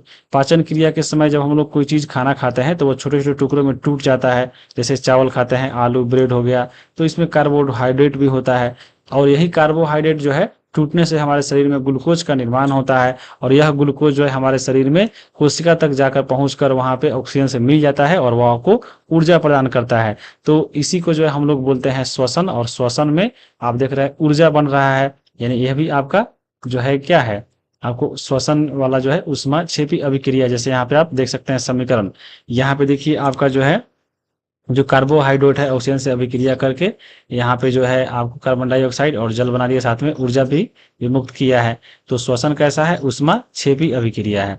बाकी यहाँ पे आप देख सकते हैं अगला इसमें जो दिया गया है जो है देखिए लिखा गया है कि शाक सब्जी यानी जो वनस्पति द्रव्य होता है, यह भी जो है विघटित होकर जब कंपोस्ट बनता है, तो ये भी आपका उष्माक्षेपी अभिक्रिया का ही उदाहरण है। तो एग्जाम में पूछ सकता है कि कौन कौन जो है इसमें उष्माक्षेपी के उदाहरण है। तो यहाँ पे श्वसन हो सकता है, प्राकृतिक गैस का दहन हो सकता है, शाक सब्जी का कंपोस्ट बनना हो सकता है। ये सब आपको याद रखिएगा। आगे अब हम देखेंगे इसमें वियोजन अभिक्रिया, जिसको हम लोग बोलते हैं डी कंपोजिशन, यानी आपको इसमें एक पदार्थ टूटकर दो या दो से अधिक पदार्थ बनता है, तो उसको हम लोग वियोजन, यानी यह आपको जो ऊपर जो पढ़े हैं उसका ये उल्टा है, यानी संयोजन से ये उल्टा है। और इसमें जो है उष्माशोषी रासायनिक अभिक्रिया होता है, यानी अब इसको हम पढ़ेंगे आगे। जैसे अब देखिए यहाँ पे देखिए कुछ इसको समझने के लिए क्रियाकलाप भी दिया गया है। अब क्रियाकलाप भी पढ़ने से पहले इसको थोड़ा हम पढ़ लेते हैं। देखिए इस अभिक्रिया में एकल अभिकर्मक टूटकर यानी एक जो पदार्थ है वह टूटकर छोटे छोटे उत्पाद जो है उत्पाद प्रदान करता है। यह एक वियोजन अभिक्रिया है। जैसे देखिए गर्म करने पर अगर हम फेरस सल्फेट को अगर गर्म करें यानी FeSO4 और 7H2, ये आपको फेरस सल्फेट का फॉर्मूला है। इसको अगर हम गर्म करें तो यहाँ पे देखिए जो है ये क्रिस्टल जल त्याग देता है, क्रिस्टल का रंग बदल जाता है। इसके उपरांत यह जो है फेरिक ऑक्साइड यानी Fe2O3 बन जाता है। साथ में आपको सल्फर डाइऑक्साइड यानी SO2 और साथ में सल्फर ट्राइऑक्साइड यानी SO3 का निर्माण करता है। यानी एक चीज था आपको फेरस सल्फेट और यह टूटकर जो है आपको फेरिक ऑक्साइड, उसके बाद सल्फर डाइऑक्साइड और सल्फर ट्राइऑक्साइड का निर्माण कर लिया। तो इसको हम लोग क्या बोलेंगे, एक चीज टूटकर अलग अलग चीज बना लिया तो इसको हम लोग बोलेंगे डीकम्पोजिशन रिएक्शन। जैसे यहाँ पे आप देख सकते हैं फेरक जो है फेरस सल्फेट वाला यहाँ पे जो है इसका क्रियाकलाप दिया गया है। अब इसी को दिया गया है, जैसे देखिए यहाँ पे लिखा गया है ये सारा चीज। अब एक पढ़ के लिख सकते हैं। देखिए एक शुष्क क्वथन नली में 2 ग्राम फेरस सल्फेट के क्रिस्टल लीजिए। फेरस सल्फेट के क्रिस्टल के जो है रंग पर अब ध्यान दीजिए। क्वथन नली बर्नर या स्पिरिट लैंप की ज्वाला पर उसको गर्म कीजिए। जैसे देखिए इसमें जो है फेरस सल्फेट रख लिया है पकड़ के चिमटा से और बर्नर से जो है इसको गर्म किया जा रहा है। गर्म करने पे जो है इसमें जो फेरस सल्फेट था उसका रंग इसमें बदल गया है। यहाँ पे आप देख सकते हैं कि जो फेरस सल्फेट है टूटकर आपको फेरिक ऑक्साइड बन गया है, एक सल्फर डाइऑक्साइड बन गया है और एक सल्फर ट्राइऑक्साइड बन गया है। तो ये अभिक्रिया हो गया, इसको समीकरण के द्वारा हम दर्शा के आपको दिखा दिए। अब इसके कुछ उदाहरण है वियोजन अभिक्रिया के डिकम्पोजिशन के। जैसे आप देख सकते हैं चूना पत्थर को देखिए गर्म किया जाता है तो बुझा हुआ चूना बन जाता है यानी कैल्शियम ऑक्साइड बन जाता है। जैसे देख सकते हैं आप जो कैल्शियम आपका कार्बोनेट है यानी चूना पत्थर है उसको गर्म करने पे बुझा हुआ चूना, यहाँ पे आप देख सकते हैं उष्मा देने पे कैल्शियम कार्बोनेट का कैल्शियम ऑक्साइड तथा कार्बन डाइऑक्साइड में वियोजित होना एक प्रमुख वियोजन अभिक्रिया है। यानी क्योंकि यह एक पदार्थ टूटकर 2 चीजों में बट गया है, जिसका उपयोग जो है हम लोग विभिन्न उद्योगों में करते हैं। जैसे कैल्शियम ऑक्साइड को जो है चूना या बिना बुझा हुआ चूना कहते हैं, याद रखिएगा। इसके अनेक उपयोगों में से जो है हम लोग जो है सीमेंट का निर्माण करते हैं।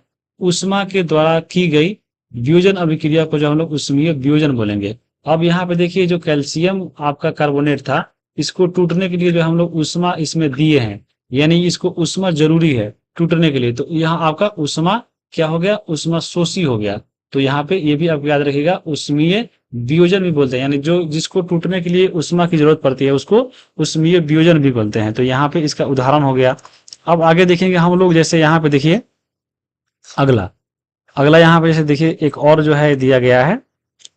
इसमें देखिए लेड नाइट्राइट का तापन तथा जो है नाइट्रोजन ऑक्साइड का उत्सर्जन। जैसे देखिए लेड नाइट्राइट को यहाँ पे हम लोग इस पे ताप दे रहे हैं, उष्मा दे रहे हैं, तो वह आपको नाइट्रोजन डाइऑक्साइड का निर्माण कर रहा है। जैसे देखिए एक क्वथन नली में जो है 2 ग्राम लेड का देखिए इसमें लिया गया है, इसको चिमटा से पकड़कर इसको बर्नर से अगर गर्म किया जा रहा है तो यहाँ पे क्या बन रहा है, एक नया पदार्थ आपको लेड ऑक्साइड बन रहा है, नाइट्रोजन डाइऑक्साइड बन रहा है। जैसे यहाँ पे आप देख सकते हैं इस फार्मूला के माध्यम से।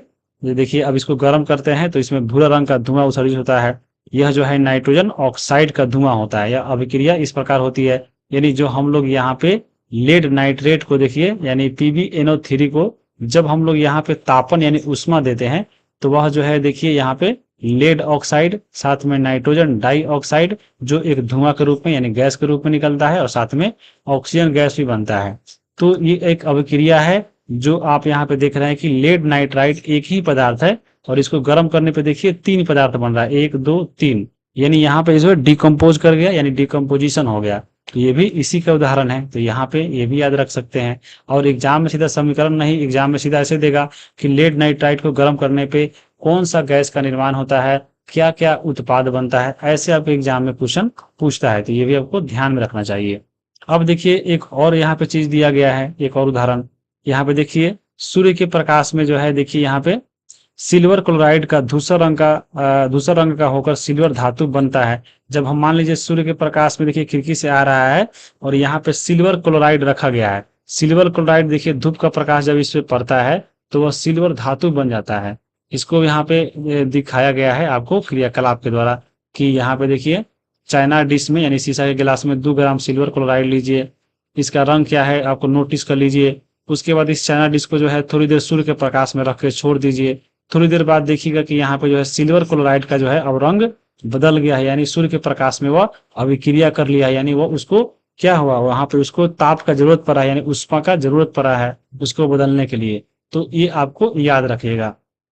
देखिए इसी को जो है यहाँ पे समीकरण के रूप में दर्शाया गया है कि यहाँ पे जो सिल्वर क्लोराइड था यानी AgCl, इसको जब हम लोग सूर्य के प्रकाश में रखे हैं तो यहाँ पे आपको देखिए बना है AgS, यानी आपको सिल्वर धातु निर्माण हुआ है। देखिए Ag क्या है आपका, Ag सिल्वर का है, यानी आपको सिल्वर धातु बना है और साथ में क्लोरीन गैस ही बना है। तो ये भी आपको याद रखिएगा। बाकी यहाँ पे देखिए सूर्य के प्रकाश में श्वेत रंग का जो सिल्वर क्लोराइड होता है वह धूसर रंग का हो जाता है, यानी जो पहले श्वेत रंग का होता है सिल्वर क्लोराइड, अब वह धूसर रंग का हो जाता है। प्रकाश की उपस्थिति में सिल्वर क्लोराइड जो है सिल्वर तथा क्लोरीन में वियोजन के कारण ऐसा होता है, यानी ये आपका जो एक धातु था सूर्य के प्रकाश में रखे तो ये टूट गया और ये दो पदार्थ बन गया, एक सिल्वर और एक क्लोरीन गैस बन गया। तो याद रखिएगा। उसी प्रकार से देखिए सिल्वर ब्रोमाइड भी जो है इसी प्रकार का अभिक्रिया है। जब हम लोग यहाँ पे सिल्वर ब्रोमाइड को सूर्य के प्रकाश में रखते हैं तो ये भी आपको यहाँ पे देखिए सिल्वर और ब्रोमीन गैस का यहाँ पे निर्माण होता है। तो ये चीजें आपको याद रखिएगा। और ऊपर दी गई अभिक्रिया का जो है उपयोग हम लोग श्याम श्वेत फोटोग्राफी में किया जाता है। किस प्रकार की ऊर्जा के कारण इसको जो हम लोग बोलते हैं वियोजन अभिक्रिया, यानी एक जो है पदार्थ वह टूट गया है आपको दो पदार्थों में, तो इसको हम लोग बोलते हैं वियोजन यानी डीकम्पोजिशन रिएक्शन। अभी आपको एक क्वेश्चन दिख रहा होगा आपको 70 नंबर, ये टीआर 1 के टीजीटी का सवाल है। लेकिन उससे पहले यहाँ पे आइए, यहाँ पे अभी हम लोग ऊपर देखे हैं कि यहाँ पे जो है सिल्वर क्लोराइड हो चाहे सिल्वर ब्रोमाइड हो, उसको तोड़ने के लिए सूर्य का प्रकाश यहाँ पे जरूरी होता है। तो जिस अभिक्रिया में सूर्य का प्रकाश, उष्मा प्रकाश ये सब जरूरी होता है उसको हम लोग बोलते हैं उष्मा शोषी। यानी यहाँ पे वही लिखा गया है कि हमने देखा कि वियोजन अभिक्रिया में अभिकारकों को तोड़ने के लिए उष्मा प्रकाश या विद्युत ऊर्जा की आवश्यकता होती है। तो जिन अभिक्रियाओं में ऊर्जा अवशोषित होती है यानी जिनको जरूरी होता है उसे हम लोग बोलते हैं उष्मा शोषी अभिक्रिया। ऊपर हम लोग देखे हैं क्या, तो उष्मा क्षेपी। इससे पहले उष्मा क्षेपी में क्या था कि यहाँ पे अभिकारकों को तोड़ने के बाद जब उत्पाद बनता था तो उसमें जो है ऊर्जा उष्मा विमुक्त होता था, यानी उसमें से निकलता था, तो उसको हम लोग बोलते हैं उष्मा क्षेपी। और यहाँ पे उष्मा ऊर्जा की जरूरत है उसको तोड़ने के लिए, तो उसको हम लोग बोलते हैं उष्मा शोषी। तो ये किसमें होता है, तो आपको ये रासायनिक वियोजन में होता है, यानी अपघटन अभिक्रिया में होता है। तो वहीं से क्वेश्चन पूछ लिया था टीआर 1 के टीजीटी में कि सभी अभिक्रियाओं के लिए रासायनिक वियोजन की प्रकृति क्या होती है। तो अभी बताया है आपको रासायनिक वियोजन के लिए उष्मा शोषी होती है। तो ऑप्शन नंबर यहाँ पे आपका सी इसका सही आंसर होगा। बाकी यहाँ पे एक और क्वेश्चन देखिए इसी से संबंधित है अपघटन अभिक्रिया से, कि चूने को जलाने पर कैल्शियम ऑक्साइड तथा कार्बन डाइऑक्साइड प्राप्ति होता है, तो वह कौन सा अभिक्रिया है। तो यहाँ पे देखिए एक चीज से दो चीज बन रहा है। चूना को हम लोग उष्मा दे रहे हैं तो यह आपका उष्मा शोषी अभिक्रिया हो गया। चूना को जब हम उष्मा दिए तो दो चीज बन गया, कैल्शियम ऑक्साइड और कार्बन डाइऑक्साइड, दो चीज बन गया, यानी अपघटन यानी डिकम्पोज होकर दो चीज बना है, तो अपघटन अभिक्रिया। और यहीं पे आपका ये क्वेश्चन आपको एनसीईआरटी से ही पूछा है। यहाँ पे अभी आपको ऊपर हम बताए थे, ये देखिए बुक में ही दिया गया है। देखिए चूना पत्थर को यानी चूना को हम लोग उष्मा देकर जला रहे हैं, तो देखिए आपको कैल्शियम ऑक्साइड और साथ में कार्बन डाइऑक्साइड मिल रहा है। तो ये कौन सा अभिक्रिया है, तो आपका वियोजन अभिक्रिया है, यानी डिकम्पोजिशन है। एक से टूटकर आपका दो बन गया। तो यही आपके एग्जाम में सीधा यहीं से एग्जाम में क्वेश्चन पूछ लिया था, तो ये आपको याद रखना है। अब देखिए आपका अगला हम लोग पढ़ेंगे, तो याद रखिए कि जिन अभिक्रिया में उष्मा अवशोषण होता है उसको हम लोग बोलते हैं उष्मा शोषी, और जिस अभिक्रिया में उष्मा का उत्सर्जन होता है उसको हम लोग बोलते हैं उष्मा क्षेपी। तो ये आपको याद रखिएगा। अब हम लोग यहाँ पे पढ़ेंगे विस्थापन अभिक्रिया यानी डिस्प्लेसमेंट रिएक्शन क्या होता है, इसको हम लोग देखेंगे। देखिए जब कोई एक तत्व दूसरे तत्व को उसके यौगिक से विस्थापित कर देता है तो उसको हम लोग बोलते हैं विस्थापन अभिक्रिया। आइए यहाँ पे समझते हैं ये कैसे विस्थापित करता है। जैसे देखिए एक रिएक्शन दिया हुआ है, आपका फेरस जो है कॉपर सल्फेट से अभिक्रिया कर रहा है। तो यहाँ पे पहले जो सल्फेट है वह कॉपर के साथ है, लेकिन यह जो फेरस आ गया है अब वह ज्यादा आपको क्रियाशील है कॉपर से।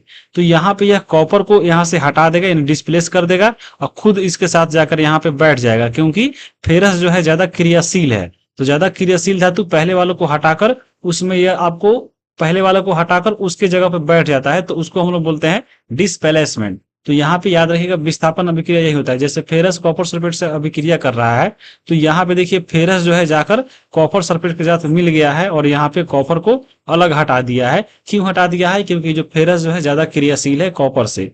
तो अब ये क्रियाशील धातु क्या होता है, आपको अगला चैप्टर जब हम लोग पढ़ेंगे आगे इसी में पढ़ना है, तो आपको आगे अगला चैप्टर हम लोग पढ़ेंगे तो उसमें ये मिलेगा, क्रियाशील धातु का लिस्ट आएगा कि सबसे ज्यादा क्रियाशील कौन होता है, उसके बाद कौन होता है, आपको मिल जाएगा। तो उसमें भी आप लोग वहां पे देख लीजिएगा।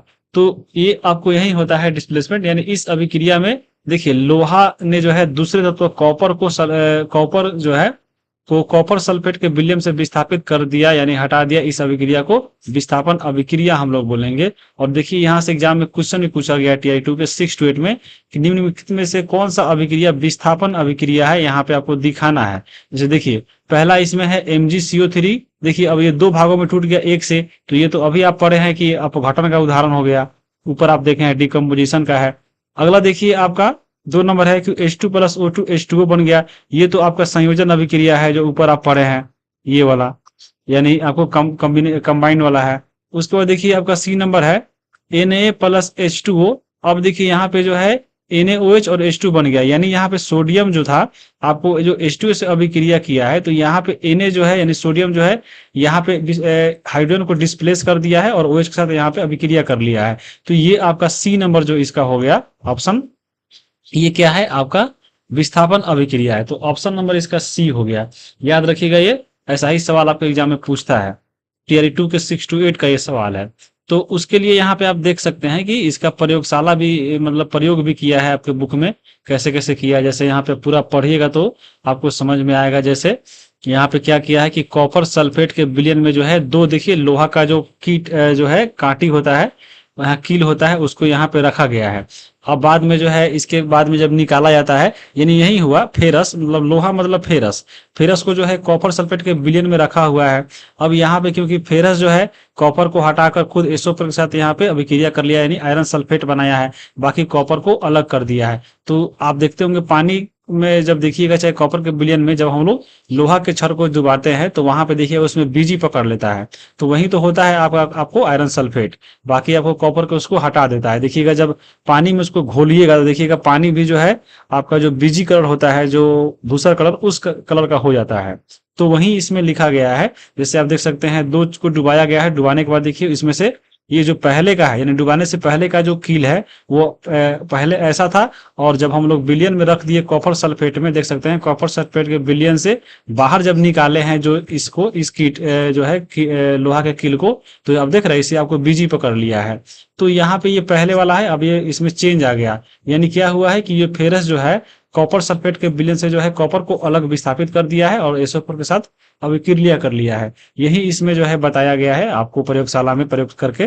तो यही है कि लोहा जो, याद रखिएगा, ये जो लोहा होता है कॉपर सल्फेट से अभिक्रिया करके क्या बनाता है, आयरन सल्फेट, और कॉपर इसमें से अलग हो जाता है। कुछ यहाँ पे अलग से भी देखिए अन्य उदाहरण दिया गया है। जैसे जिंक है, कॉपर सल्फेट में इसका जो है अभिक्रिया कराने के बाद यहाँ पे देखिए Zn जो है कॉपर को विस्थापित करके खुद जो है SO4 के साथ जाके यहाँ पे अभिक्रिया कर लेता है। तो यहाँ पे ये ध्यान रखना है। वहीं देखिए आपका जो लेड है वो भी आपको कॉपर क्लोराइड साथ अभिक्रिया करता है, तो यहाँ पे क्या कर सकता है, जो आपका लेड है वो आपको कॉपर को यहाँ पे हटा देता है और क्लोरीन के साथ अभिक्रिया कर लेता है। तो ये सब आप याद रखिएगा, क्योंकि ये क्यों आपको विस्थापित कर रहा है, क्योंकि देखिए जिंक है, लेड है, ये जो जिंक तथा लेड जो है कॉपर की अपेक्षा अत्यधिक क्रियाशील है। तो ज्यादा जो क्रियाशील रहेगा, जो ज्यादा एक्टिव रहेगा, वो जो है पुराने वाले को हटाकर वहां पे अपना जगह बना लेगा। तो ये आपको ऐसे याद रखना है कि क्यों इसको हटाया है। तो क्रियाशील धातु का अलग आपको लिस्ट अगला हम लोग पढ़ेंगे तो वहां पे मिलेगा। अब यहाँ पे देखिए अगला है द्विविस्थापन अभिक्रिया, यानी डबल डिस्प्लेसमेंट रिएक्शन। अभी हम लोग देख रहे थे कि एक ही धातु जो है दूसरे को हटा रहा था, अब यहाँ पे जो है दोनों तरफ से हटाया जाएगा, इसमें हम लोग पढ़ेंगे। तो इसमें जो मेन कैसे होता है, तो ऊपर तो हम लोग पढ़े हैं कि हाँ यहाँ पे जो है सक्रिय धातु होता है वो हटाता है। अब इसमें देखिए द्विविस्थापन अभिक्रिया में दो अलग अलग परमाणु तथा परमाणुओं के समूह जिसके ऊपर आयन होता है, तो वो आपस में आदान प्रदान होता है। तो इसमें उसको हम लोग बोलते हैं द्विविस्थापन। और इसमें जो होता है अवक्षेपण अभिक्रिया से अविलय का लवण प्राप्त होता है। इसको हम लोग आगे पढ़ेंगे तो समझ में आ जाएगा कि ये क्या कह रहा है।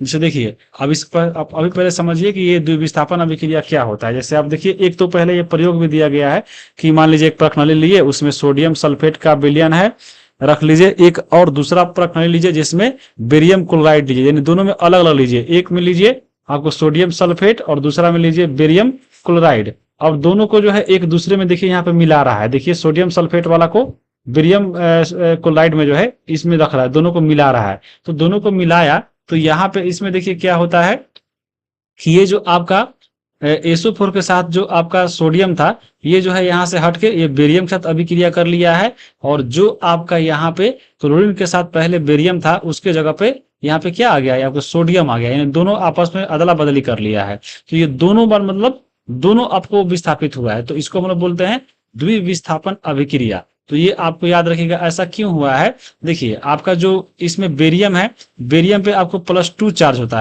है और क्लोरीन पर आपको माइनस जो है एक पर क्लोरीन पर 1 होगा, तो 2 क्लोरीन पे आपको -2 होता है। इसमें अगर तोड़िएगा आपको सोडियम में, तो देखिए SO4 पे जो होता है वो आपको 2 माइनस होता है, और वहीं आपका एक सोडियम पे क्योंकि 1 होता है तो 2 सोडियम है तो 2 आपका प्लस होता है। तो ये अब जो अभिक्रिया करेगा आपको मालूम होना चाहिए, एक प्लस और माइनस दोनों मिलकर ही जो है कोई एक आपका इसमें यौगिक बनाता है, ये आपको याद रखिएगा। तो यही लिखा गया है कि बेरियम +2 तथा सल्फर पर जो है -2 आपको अभिक्रिया होता है। जब यहाँ पे अभिक्रिया होता है तो ये जो आपका बेरियम है वो आपको सल्फर के साथ यानी +2 -2 चला गया, और सोडियम जो है आपको क्लोरीन के साथ अभिक्रिया कर लेता है। तो यहाँ पे लिखा गया है कि जो है आपका बेरियम तथा जो है आपको सल्फेट की अभिक्रिया में ये जो है BuSO4 के अवक्षेप का निर्माण होता है। एक अन्य उत्पाद सोडियम क्लोराइड का भी जो है निर्माण होता है, जो विलयन में ही रहता है। वे अभिक्रियाएं जिनमें अभिकारकों के बीच में आयनों का आदान प्रदान होता है, उसी को जो है हम लोग बोलते हैं द्विविस्थापन अभिक्रिया। तो ये आपको चीज याद रखिएगा, ठीक है। और बाकी अवक्षेपण जो होता है वो आपको क्या होता है, तो अभिक्रिया में अविलेय लवण प्राप्त होता है, जो आपको घुलता नहीं है। जो लवण एक लवण होता है वो अवक्षेपण, तो याद रखिएगा। जैसे इस अभिक्रिया में आप देखे हैं यहाँ पे, जैसे देखिए BuSO4 के अवक्षेप का निर्माण हुआ है, तो ऐसे आपको इसमें याद रखना है। अब हम आगे चलेंगे अगला। अब देखिए यहाँ पे जो है आपके एग्जाम में क्वेश्चन में पूछा गया है TR3 के, TGT का सवाल है। अब इसमें देखिए कौन सा विस्थापन है आपको चूज करना है। जैसे देखिए MgCl2 और साथ में आपका MnSO3 का होल ट्वाइस है, तो ये आपको अभिक्रिया कर रहा है। तो देखिए यहाँ पे जो आपका SO3 का होल था, SO3 था। अब देखिए यहाँ पे जो है पहले इसमें कौन सा था, SO3 के साथ Mn था, लेकिन यहाँ पे अब Mg आ गया है, तो यहाँ पे विस्थापन E हो गया। बाकी यहाँ पे देखिए जो L2 था उसके साथ पहले Mg था, लेकिन अब Mn आ गया है, तो दोनों तरफ से विस्थापन हो गया है। तो दोहरा विस्थापन का ये उदाहरण है। तो ऑप्शन नंबर यहाँ पे इसका C हो जाएगा, और TR3 के TGT का सवाल है। उसी के बाद देखिए 91 नंबर ये सवाल था, उसका अगला सवाल 92 नंबर लगातार पूछा है आपको। देखिए इसी टॉपिक से निम्नलिखित में से कौन सा जो है संयोजन अभिक्रिया है। अब देखिए संयोजन का यहाँ पे, यानी संयोजन मतलब 2 या 2 से अधिक जो है पदार्थ मिलकर एक पदार्थ बनाता है, तो उसको हम लोग संयोजन बोलते हैं। जैसे यहाँ पे कॉम्बिनेशन वाला बात हो रहा है। तो देखिए पहला इसमें है MgO + H2O। देखिए ये 2 है पदार्थ है, दोनों को एक मिलकर एक बन गया, यानी Mg का जो है होल थराइस मैग्नीशियम हाइड्रोक्साइड बन गया। तो यहाँ पे देख रहे हैं ये भी आपका संयोजन का है। पहला ऑप्शन तो सही होगा ही, लेकिन हम लोग आगे भी पढ़ेंगे। देखिए एल्युमिनियम जो है ऑक्सीजन से अभिक्रिया करके यहाँ पे Al2O3 बना, यानी 2 पदार्थ मिलकर एक बना है, तो ये भी हो गया। तो हम यहीं पे बोल सकते हैं कि ऑप्शन नंबर इसका D सही हो गया। लेकिन 3 नंबर जब देखिएगा, 3 नंबर जो इसका अभिक्रिया ऑप्शन है KClO3 जो है, आप देखिए ये एक ही चीज है, लेकिन टूटकर यहाँ पे 2 भागों में बट गया है। तो ये आपका क्या है, संयोजन नहीं है, ये आपका अपघटन का है। तो एक ऑप्शन C नंबर जो है अपघटन अभिक्रिया है, जबकि 2 आपका A+ जो भी है वो संयोजन है। तो एक से अधिक आपका हो गया, तो ऑप्शन नंबर इसका D सही हो गया। ये भी आपको यहीं से इसी टॉपिक से था। अब देखिए TRE1 के ये PRT का सवाल है।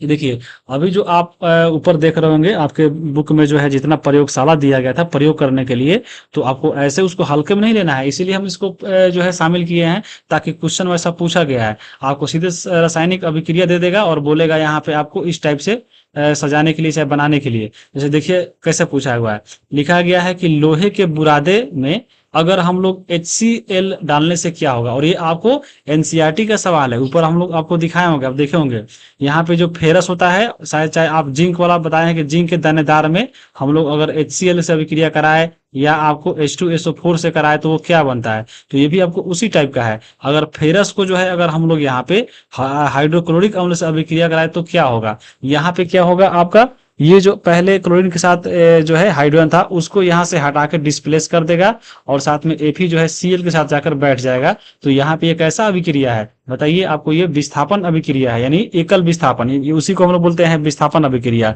तो ये तो उसका उदाहरण है। लेकिन यहाँ पे देखिए ऑप्शन क्या बोल रहा है कि लोहे के बुरादे में तनु हाइड्रोक्लोरिक अम्ल डालने से क्या होता है। तो यहाँ पे देखिए एक तो आपका पहला ऑप्शन है कि हाइड्रोजन गैस आयरन क्लोराइड का उत्पादन होता है, दूसरा है क्लोरीन गैस और आयरन हाइड्रोक्साइड, ये तो गलत है, कोई प्रतिक्रिया नहीं होता है, बिल्कुल होता है, ये भी आपका गलत है। पहला ऑप्शन सही है, यानी हाइड्रोजन गैस बन रहा है और आयरन क्लोराइड का उत्पादन हो रहा है। तो ऑप्शन नंबर इसका ए इसका सही हो जाएगा। और पूछ देता है कि हाँ कौन सा अभिक्रिया है, तो आपको ये विस्थापन अभिक्रिया है।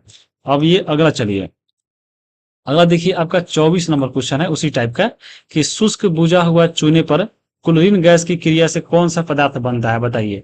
अब यहाँ पे देखिए सबसे पहले फॉर्मूला याद रहना चाहिए कि शुष्क बुझा हुआ चूना क्या है, आपको ऊपर हम बताए भी थे कि जैसे देखिए शुष्क बुझा हुआ चूना हो कैल्शियम हाइड्रोक्साइड होता है। तो देखिए ये आपका हो गया शुष्क बुझा हुआ चूना को अगर हम क्लोरीन गैस इस पे अभिक्रिया कराएंगे तो क्या बनेगा, तो वो आपको ब्लीचिंग पाउडर का निर्माण होता है, यानी CaOCl2, इसी को कैल्शियम ऑक्सीक्लोराइड या ब्लीचिंग पाउडर या विरंजक चूर्ण बोलते हैं और साथ में जल का निर्माण होता है। तो यहाँ पे ऑप्शन देखिए विरंजक चूर्ण है, तो ऑप्शन नंबर इसका आपका बी हो जाएगा। तो ये आपको याद रखना चाहिए। अब देखिए अगला जो है यहाँ पे दिया गया एक और सवाल टीयर 3 के पीजीटी का सवाल है कि वह पदार्थ जो प्रतिक्रिया की दर को कम करता है उसको क्या बोलते हैं।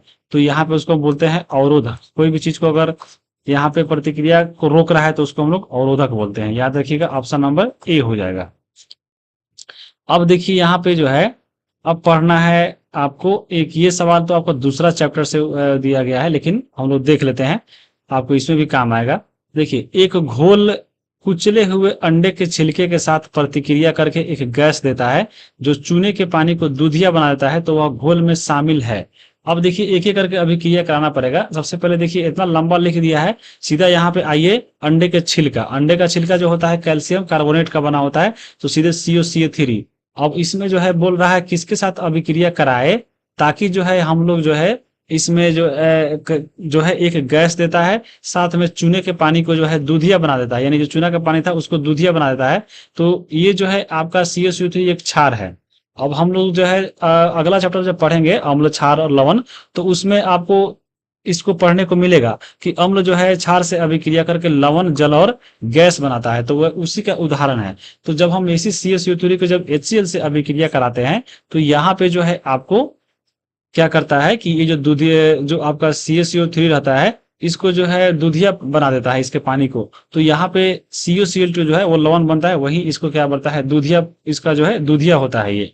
तो किससे अभिक्रिया कराने के बाद, तो HCl से कराने के बाद ये बना है, तो ऑप्शन नंबर इसका बी हो जाएगा। ये ज्यादा आपको समझ में आएगा जब हम लोग पढ़ेंगे चैप्टर नंबर 2, वहां पे भी जो है इसको हम लोग अच्छे से एक बार देख लेंगे इसके उदाहरण के साथ।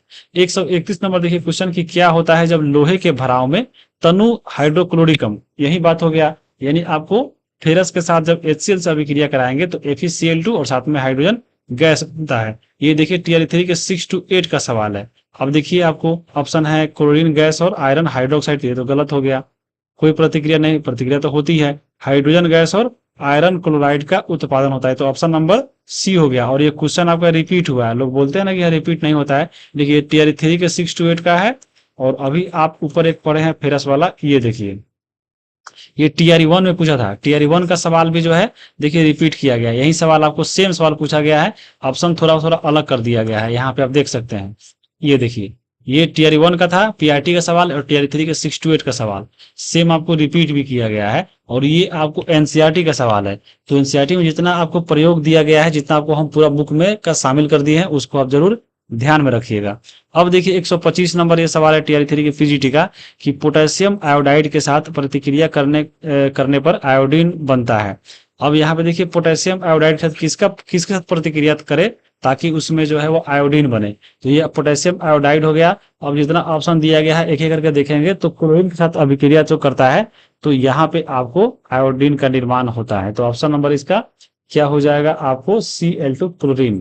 तो ये आपको याद रखिएगा। अब चलेंगे हम लोग आगे। अब जो है एक और कंसेप्ट पढ़ना है इसमें, उपचयन और अपचयन यानी ऑक्सीडेशन और रिडक्शन। ये बहुत इंपॉर्टेंट है, आपको इसमें समझना पड़ेगा कि ये क्या होता है।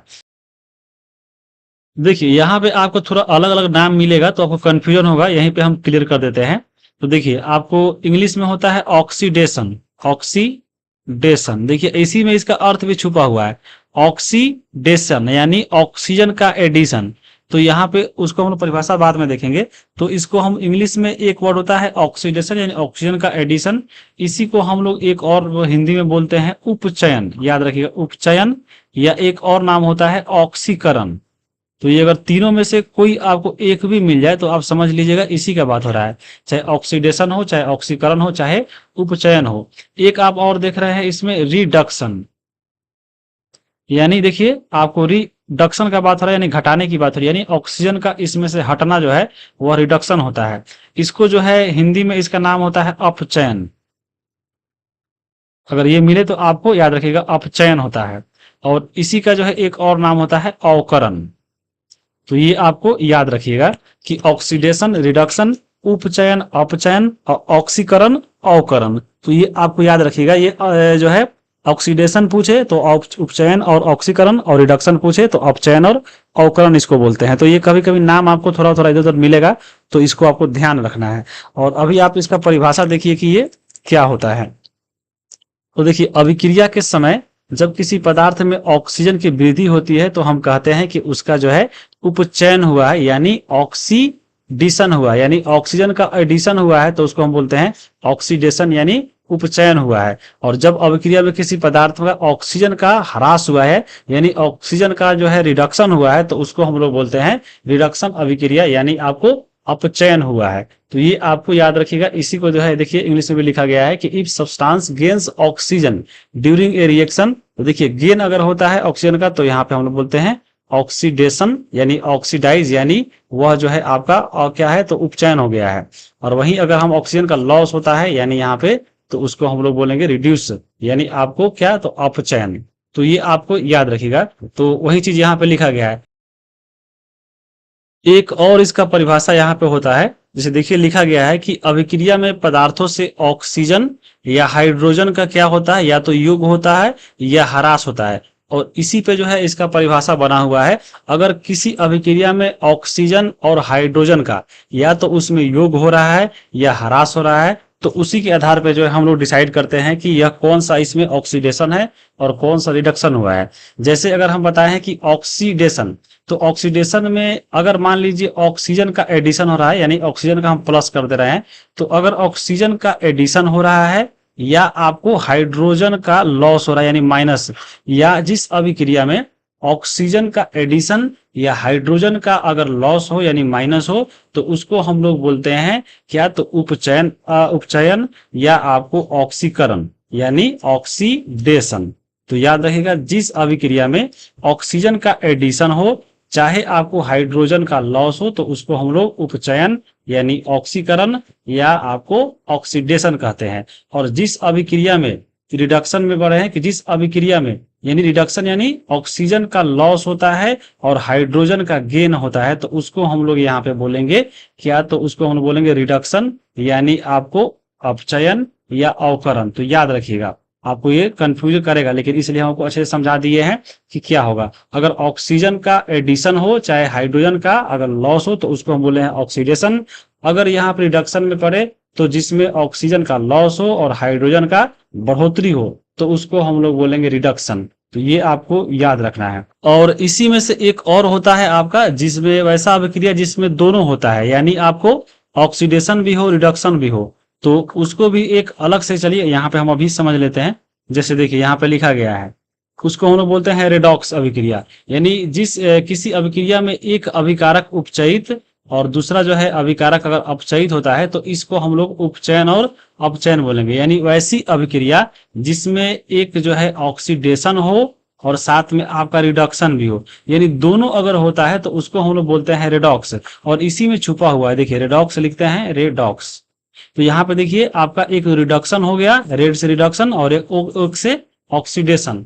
तो रिडॉक्स मतलब यानी दोनों हो, जिसमें रिडक्शन भी हो और ऑक्सीडेशन भी हो, तो उसको हम लोग यहाँ पे बोलते हैं क्या, याद रखिएगा, रेडॉक्स अभिक्रिया यानी रेडॉक्स रिएक्शन। तो यहाँ पे याद रखिएगा, जैसे यहाँ पे आप देख सकते हैं, जैसे दिया गया है एक उदाहरण भी यहाँ पे देखिए, जैसे देखिए आपका कॉपर ऑक्साइड और हाइड्रोजन से अभिक्रिया करके कॉपर और आपको जल बना रहा है। तो ये आपको रिडॉक्स का उदाहरण है। अब चलिए समझते हैं कि किसका इसमें ऑक्सीडेशन हुआ है, किसका यहाँ पे रिडक्शन हुआ है। तो देखिए पहले जो है कॉपर ऑक्साइड था, तो कॉपर ऑक्साइड से देखिए आपको अभिक्रिया के बाद सीधा कॉपर बन रहा है, यानी कॉपर ऑक्साइड में से जो है ऑक्सीजन यहाँ पे निकल गया, यानी यहाँ पे ऑक्सीजन का ह्रास हो रहा है, यानी ऑक्सीजन की कमी हो रही है। तो जिसमें ऑक्सीजन का कमी होता है आपको बताया है, उसको हम लोग क्या बोलते हैं, रिडक्शन बोलते हैं। तो ये आपका रिडक्शन हो गया, यानी इसी को हम लोग बोलते हैं अपचयन, या इसी को हम लोग बोलेंगे अवकरण। ये तीनों में से कोई नाम आपको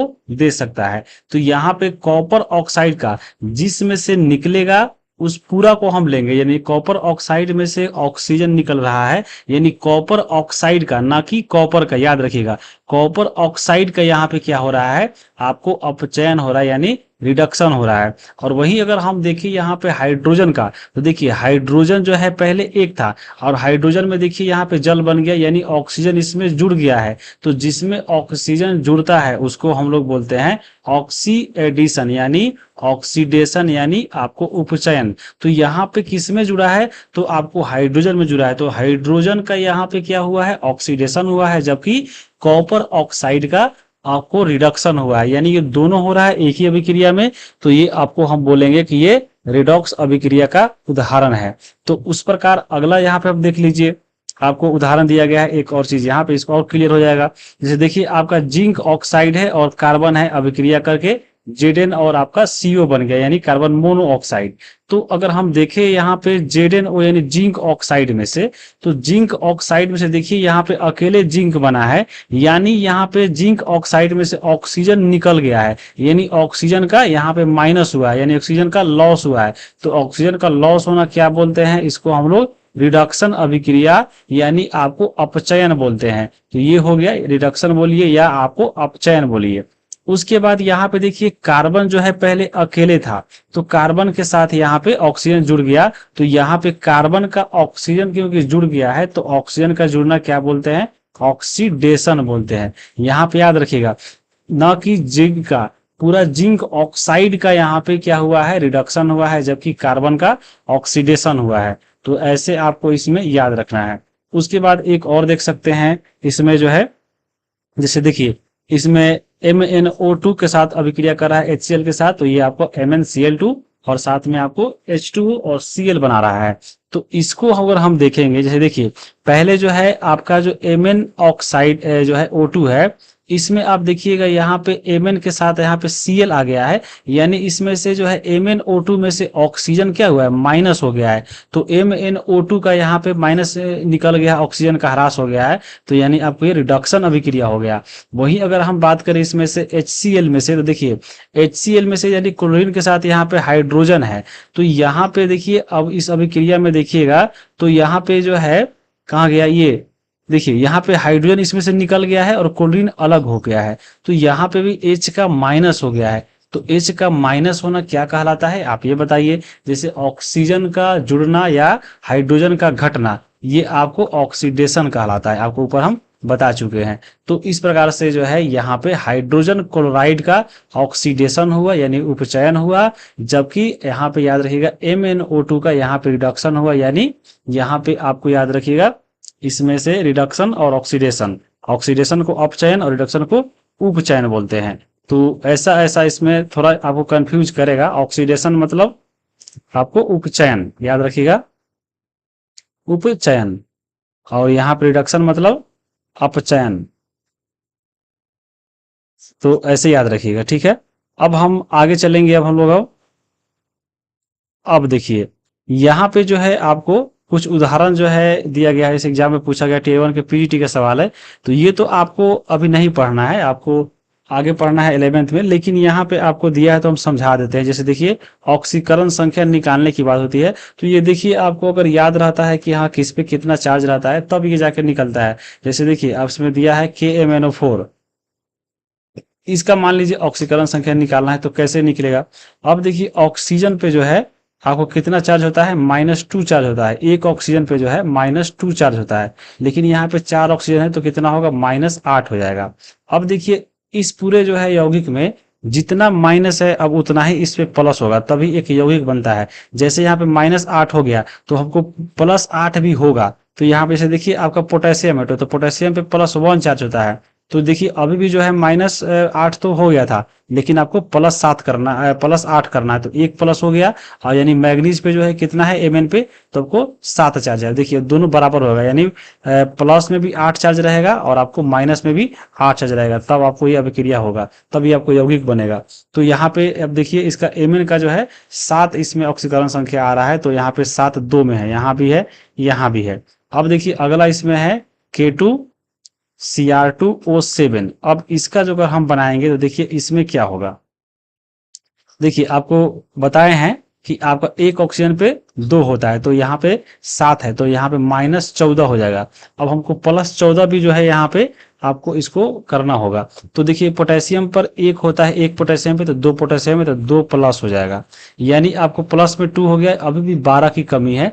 तो यहाँ पे देखिए क्रोमियम जो है, एक क्रोमियम पे कितना होता है आपको, सॉरी यहाँ पे अभी 12 जरूरत है, 12 14 तो यहाँ पे 12 होगा। तो यहाँ पे 2 क्रोमियम का 12 है, तो एक क्रोमियम का कितना होगा, आपको 6 होगा। तो देखिए 6 किस में है, इसमें 6 है, लेकिन इसमें से कोई नहीं है तो पूरा बनाना पड़ेगा। आपको देखिए एक और है KClO4, तो बताए हैं कि एक ऑक्सीजन पे कितना होता है, तो एक ऑक्सीजन पे आपका 2 होता है, -2 तो माइनस इसका 8 हो जाएगा। अब हमको +8 करना है, तो पोटेशियम का +1 होता है, अभी भी हमको 7 का कमी है, तो इसको पे हम क्लोरीन पे +7 कर देंगे। तो यहाँ पे क्लोरीन का कितना आ रहा है, 7 आ रहा है, तो यहाँ पे इसका 7 हो जाएगा, यानी ऑप्शन नंबर ए हो जाएगा। तो ऐसे निकाला जाता है, ये आपको आगे मिलेगा। अब देखिए एक और यहाँ पे दिया गया है कि CHCl3 का ऑक्सीकरण पर देता है। तो CHCl3 का जब हम लोग ऑक्सीकरण कराएंगे तो ये आपको ऑक्सीकरण मतलब ऑक्सीजन का एडिशन, यानी ऑक्सीजन के साथ अभिक्रिया कराएंगे तो वो फॉस्जीन गैस बनता है, जैसे देख सकते हैं। यानी CHCl3 को हम लोग बोलते हैं क्लोरोफॉर्म, तो क्लोरोफॉर्म को ऑक्सीजन से अभिक्रिया कराने के बाद फॉस्जीन जो है गैस बनता है, जहरीली गैस होता है ये हो गया। और HCl भी बनता है। तो ये आपको याद रखिएगा। फार्मूला भी देखिए, हम जितना आपको ऊपर दिखाएं फार्मूला जो आपको आ रहा है उसका फार्मूला भी याद रखना है, जी भी आपको इसमें यौगिक है। अब हम चलेंगे इसके अभ्यास पे, चलिए इसका अभ्यास कर लेते हैं।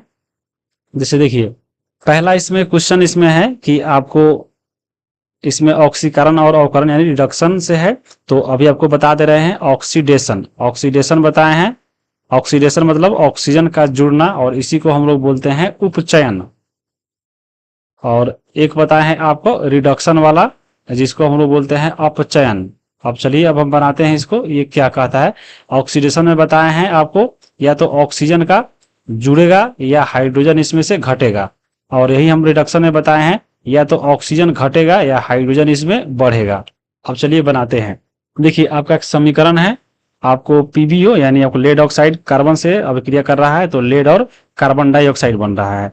तो यहाँ पे अगर आप देखिएगा सबसे पहला ये देखिए आपको इसमें चुनना क्या है, तो असत्य चुनना है, गलत चुनना है।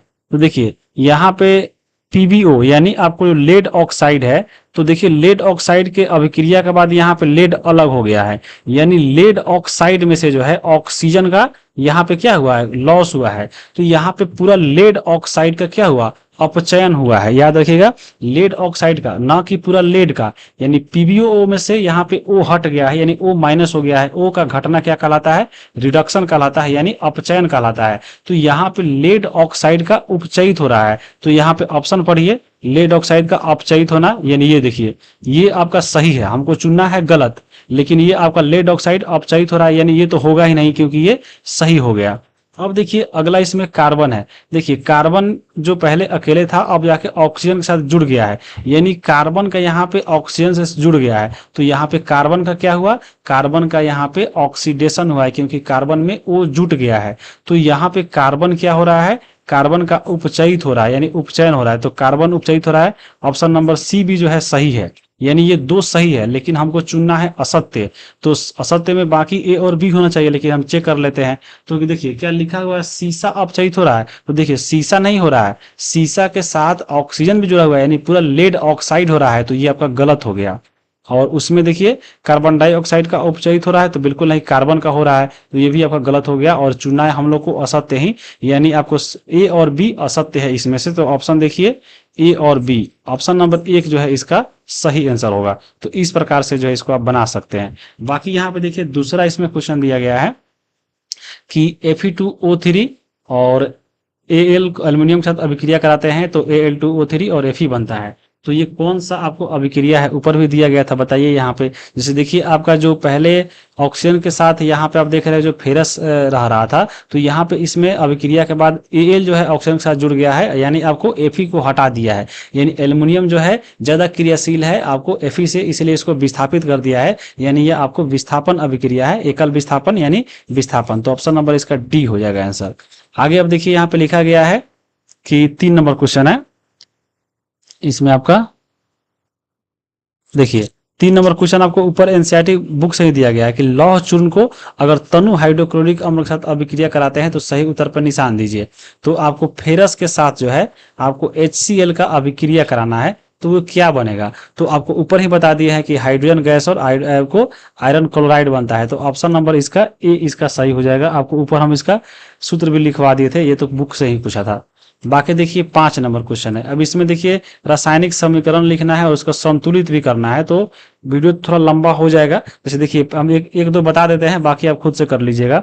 जैसे देखिए इसमें है, पहला है कि नाइट्रोजन हाइड्रोजन से संयोग करके अमोनिया बनाता है, यानी हाइड्रोजन यानी H2 जो है यहाँ पे H2 के साथ अभिक्रिया हो रहा है किसका, नाइट्रोजन का, और ये बना रहा है क्या आपको अमोनिया। अमोनिया का फॉर्मूला क्या होता है, NH3 होता है। अब तो ये समीकरण हो गया, लेकिन संतुलित करना है तो संतुलित कैसे होता है बताए हैं, दोनों तरफ परमाणु की संख्या बराबर होना चाहिए। तो देखिए यहाँ पे हाइड्रोजन 2 है और नाइट्रोजन भी 2 है, तो इधर भी होना चाहिए। लेकिन देखिए इधर नाइट्रोजन 1 है और आपका हाइड्रोजन 3 हो गया है, तो हाइड्रोजन वाला को छोड़ देंगे हम। सबसे पहले 2 नाइट्रोजन करेंगे, तो 2 से इधर गुना करेंगे तो देखिए 2 नाइट्रोजन हो गया, तो यहाँ पे 2 है, ठीक है। लेकिन यहाँ पे हाइड्रोजन अब देखिए 2 तिहाई 6 हो गया, तो 6 बनाने के लिए हमको जैसे 3 से गुना करना पड़ेगा, 3 दूना 6। तो ये आपका देखिए ये संतुलित समीकरण हो गया, ये पहला का आंसर हो गया इसका, ए नंबर का। उस प्रकार से अब दूसरा भी इसमें बना सकते हैं आप। हाइड्रोजन सल्फाइड गैस का वायु में दहन होने पर जल और सल्फर डाइऑक्साइड बनाता है। अब इसका समीकरण लिखना है, तो देखिए आपका फॉर्मूला याद होना चाहिए। जैसे हाइड्रोजन सल्फाइड होता है, तो हाइड्रोजन सल्फाइड का फॉर्मूला क्या होता है आपको, H2S होता है, H2S। और ये जो है आपको ऑक्सीजन के साथ दहन हो रहा है, यानी ऑक्सीजन के साथ अभिक्रिया करेगा, तो यहाँ पे ऑक्सीजन के साथ अभिक्रिया करेगा, तो उसके बाद ये बोल रहा है कि जल और सल्फर डाइऑक्साइड बनाता है। तो यहाँ पे जल का फॉर्मूला H2O और साथ में सल्फर डाइऑक्साइड का फॉर्मूला क्या होता है, तो आपका SO2 होता है, तो प्लस SO2। अब ये तो आपका हो गया समीकरण। अब इसको संतुलित भी करना है, तो देखिए आपको बताया है कि दोनों तरफ बराबर होना चाहिए। तो देखिए शुरू में आप देखिएगा, तो आप देखिए इधर हाइड्रोजन जो है आपका 2 है, सल्फर 1 है, ऑक्सीजन 2 है। लेकिन जब इधर आइएगा तो देखिए हाइड्रोजन 2 है, तो हाइड्रोजन इधर भी 2 था, ठीक है। अभी ऑक्सीजन कितना है, इधर आपका 2 और 1 यहाँ पे है, 2 इधर और 1 यहाँ पे, 3 है, लेकिन इधर आपका 2 ही दिया है, तो इसमें आपको इसको बदलना पड़ेगा। अब इसको हम लोग कैसे करेंगे, जैसे देखिए अब 2 और 3 रहे, तो सबसे मान लीजिए इसमें अगर हम 2 से गुना करें, देखिए 2 हाइड्रोजन इधर हो गया, इसमें हाइड्रोजन कितना हो गया, 4 हो गया, 2 दूना 4। तो यहाँ पे जब क्योंकि 2 ही है तो इसमें 2 से गुना करेंगे तो 4 हाइड्रोजन तो आपका बराबर हो गया। अब हम ऑक्सीजन को देखते हैं। ऑक्सीजन देखिए आपका इधर ऑक्सीजन कितना है, 2 यहाँ पे है और 2 यहाँ पे, 4 ऑक्सीजन है, और यहाँ पे 2 ही है, तो 2 दूना 4 यहाँ भी हो गया। तो ऐसे करेंगे तो आपको ये भी जो है समीकरण संतुलित हो जाएगा। तो ऐसे इसमें आपको याद रखिएगा, देख सकते हैं यहाँ पे ऐसे बनाना है। फिर आपको ऐसे ही आपको सी और डी ऊपर तो हमको हम बता ही दिए हैं, तो वैसा ही करना। अब देखिए यहाँ पे आपका रासायनिक समीकरण दिया है, इसको संतुलित करना है, तो संतुलित करना आपको हम बता दिए, आपको हम बताएंगे पूरा तो बहुत लंबा वीडियो हो जाएगा, इसलिए आप इसको बना लीजिएगा। वही 7 नंबर वही सवाल है, 8 नंबर भी वही करना है, अभिक्रिया लिखे समीकरण लिखना है, तो ये सब कर लीजिएगा आप।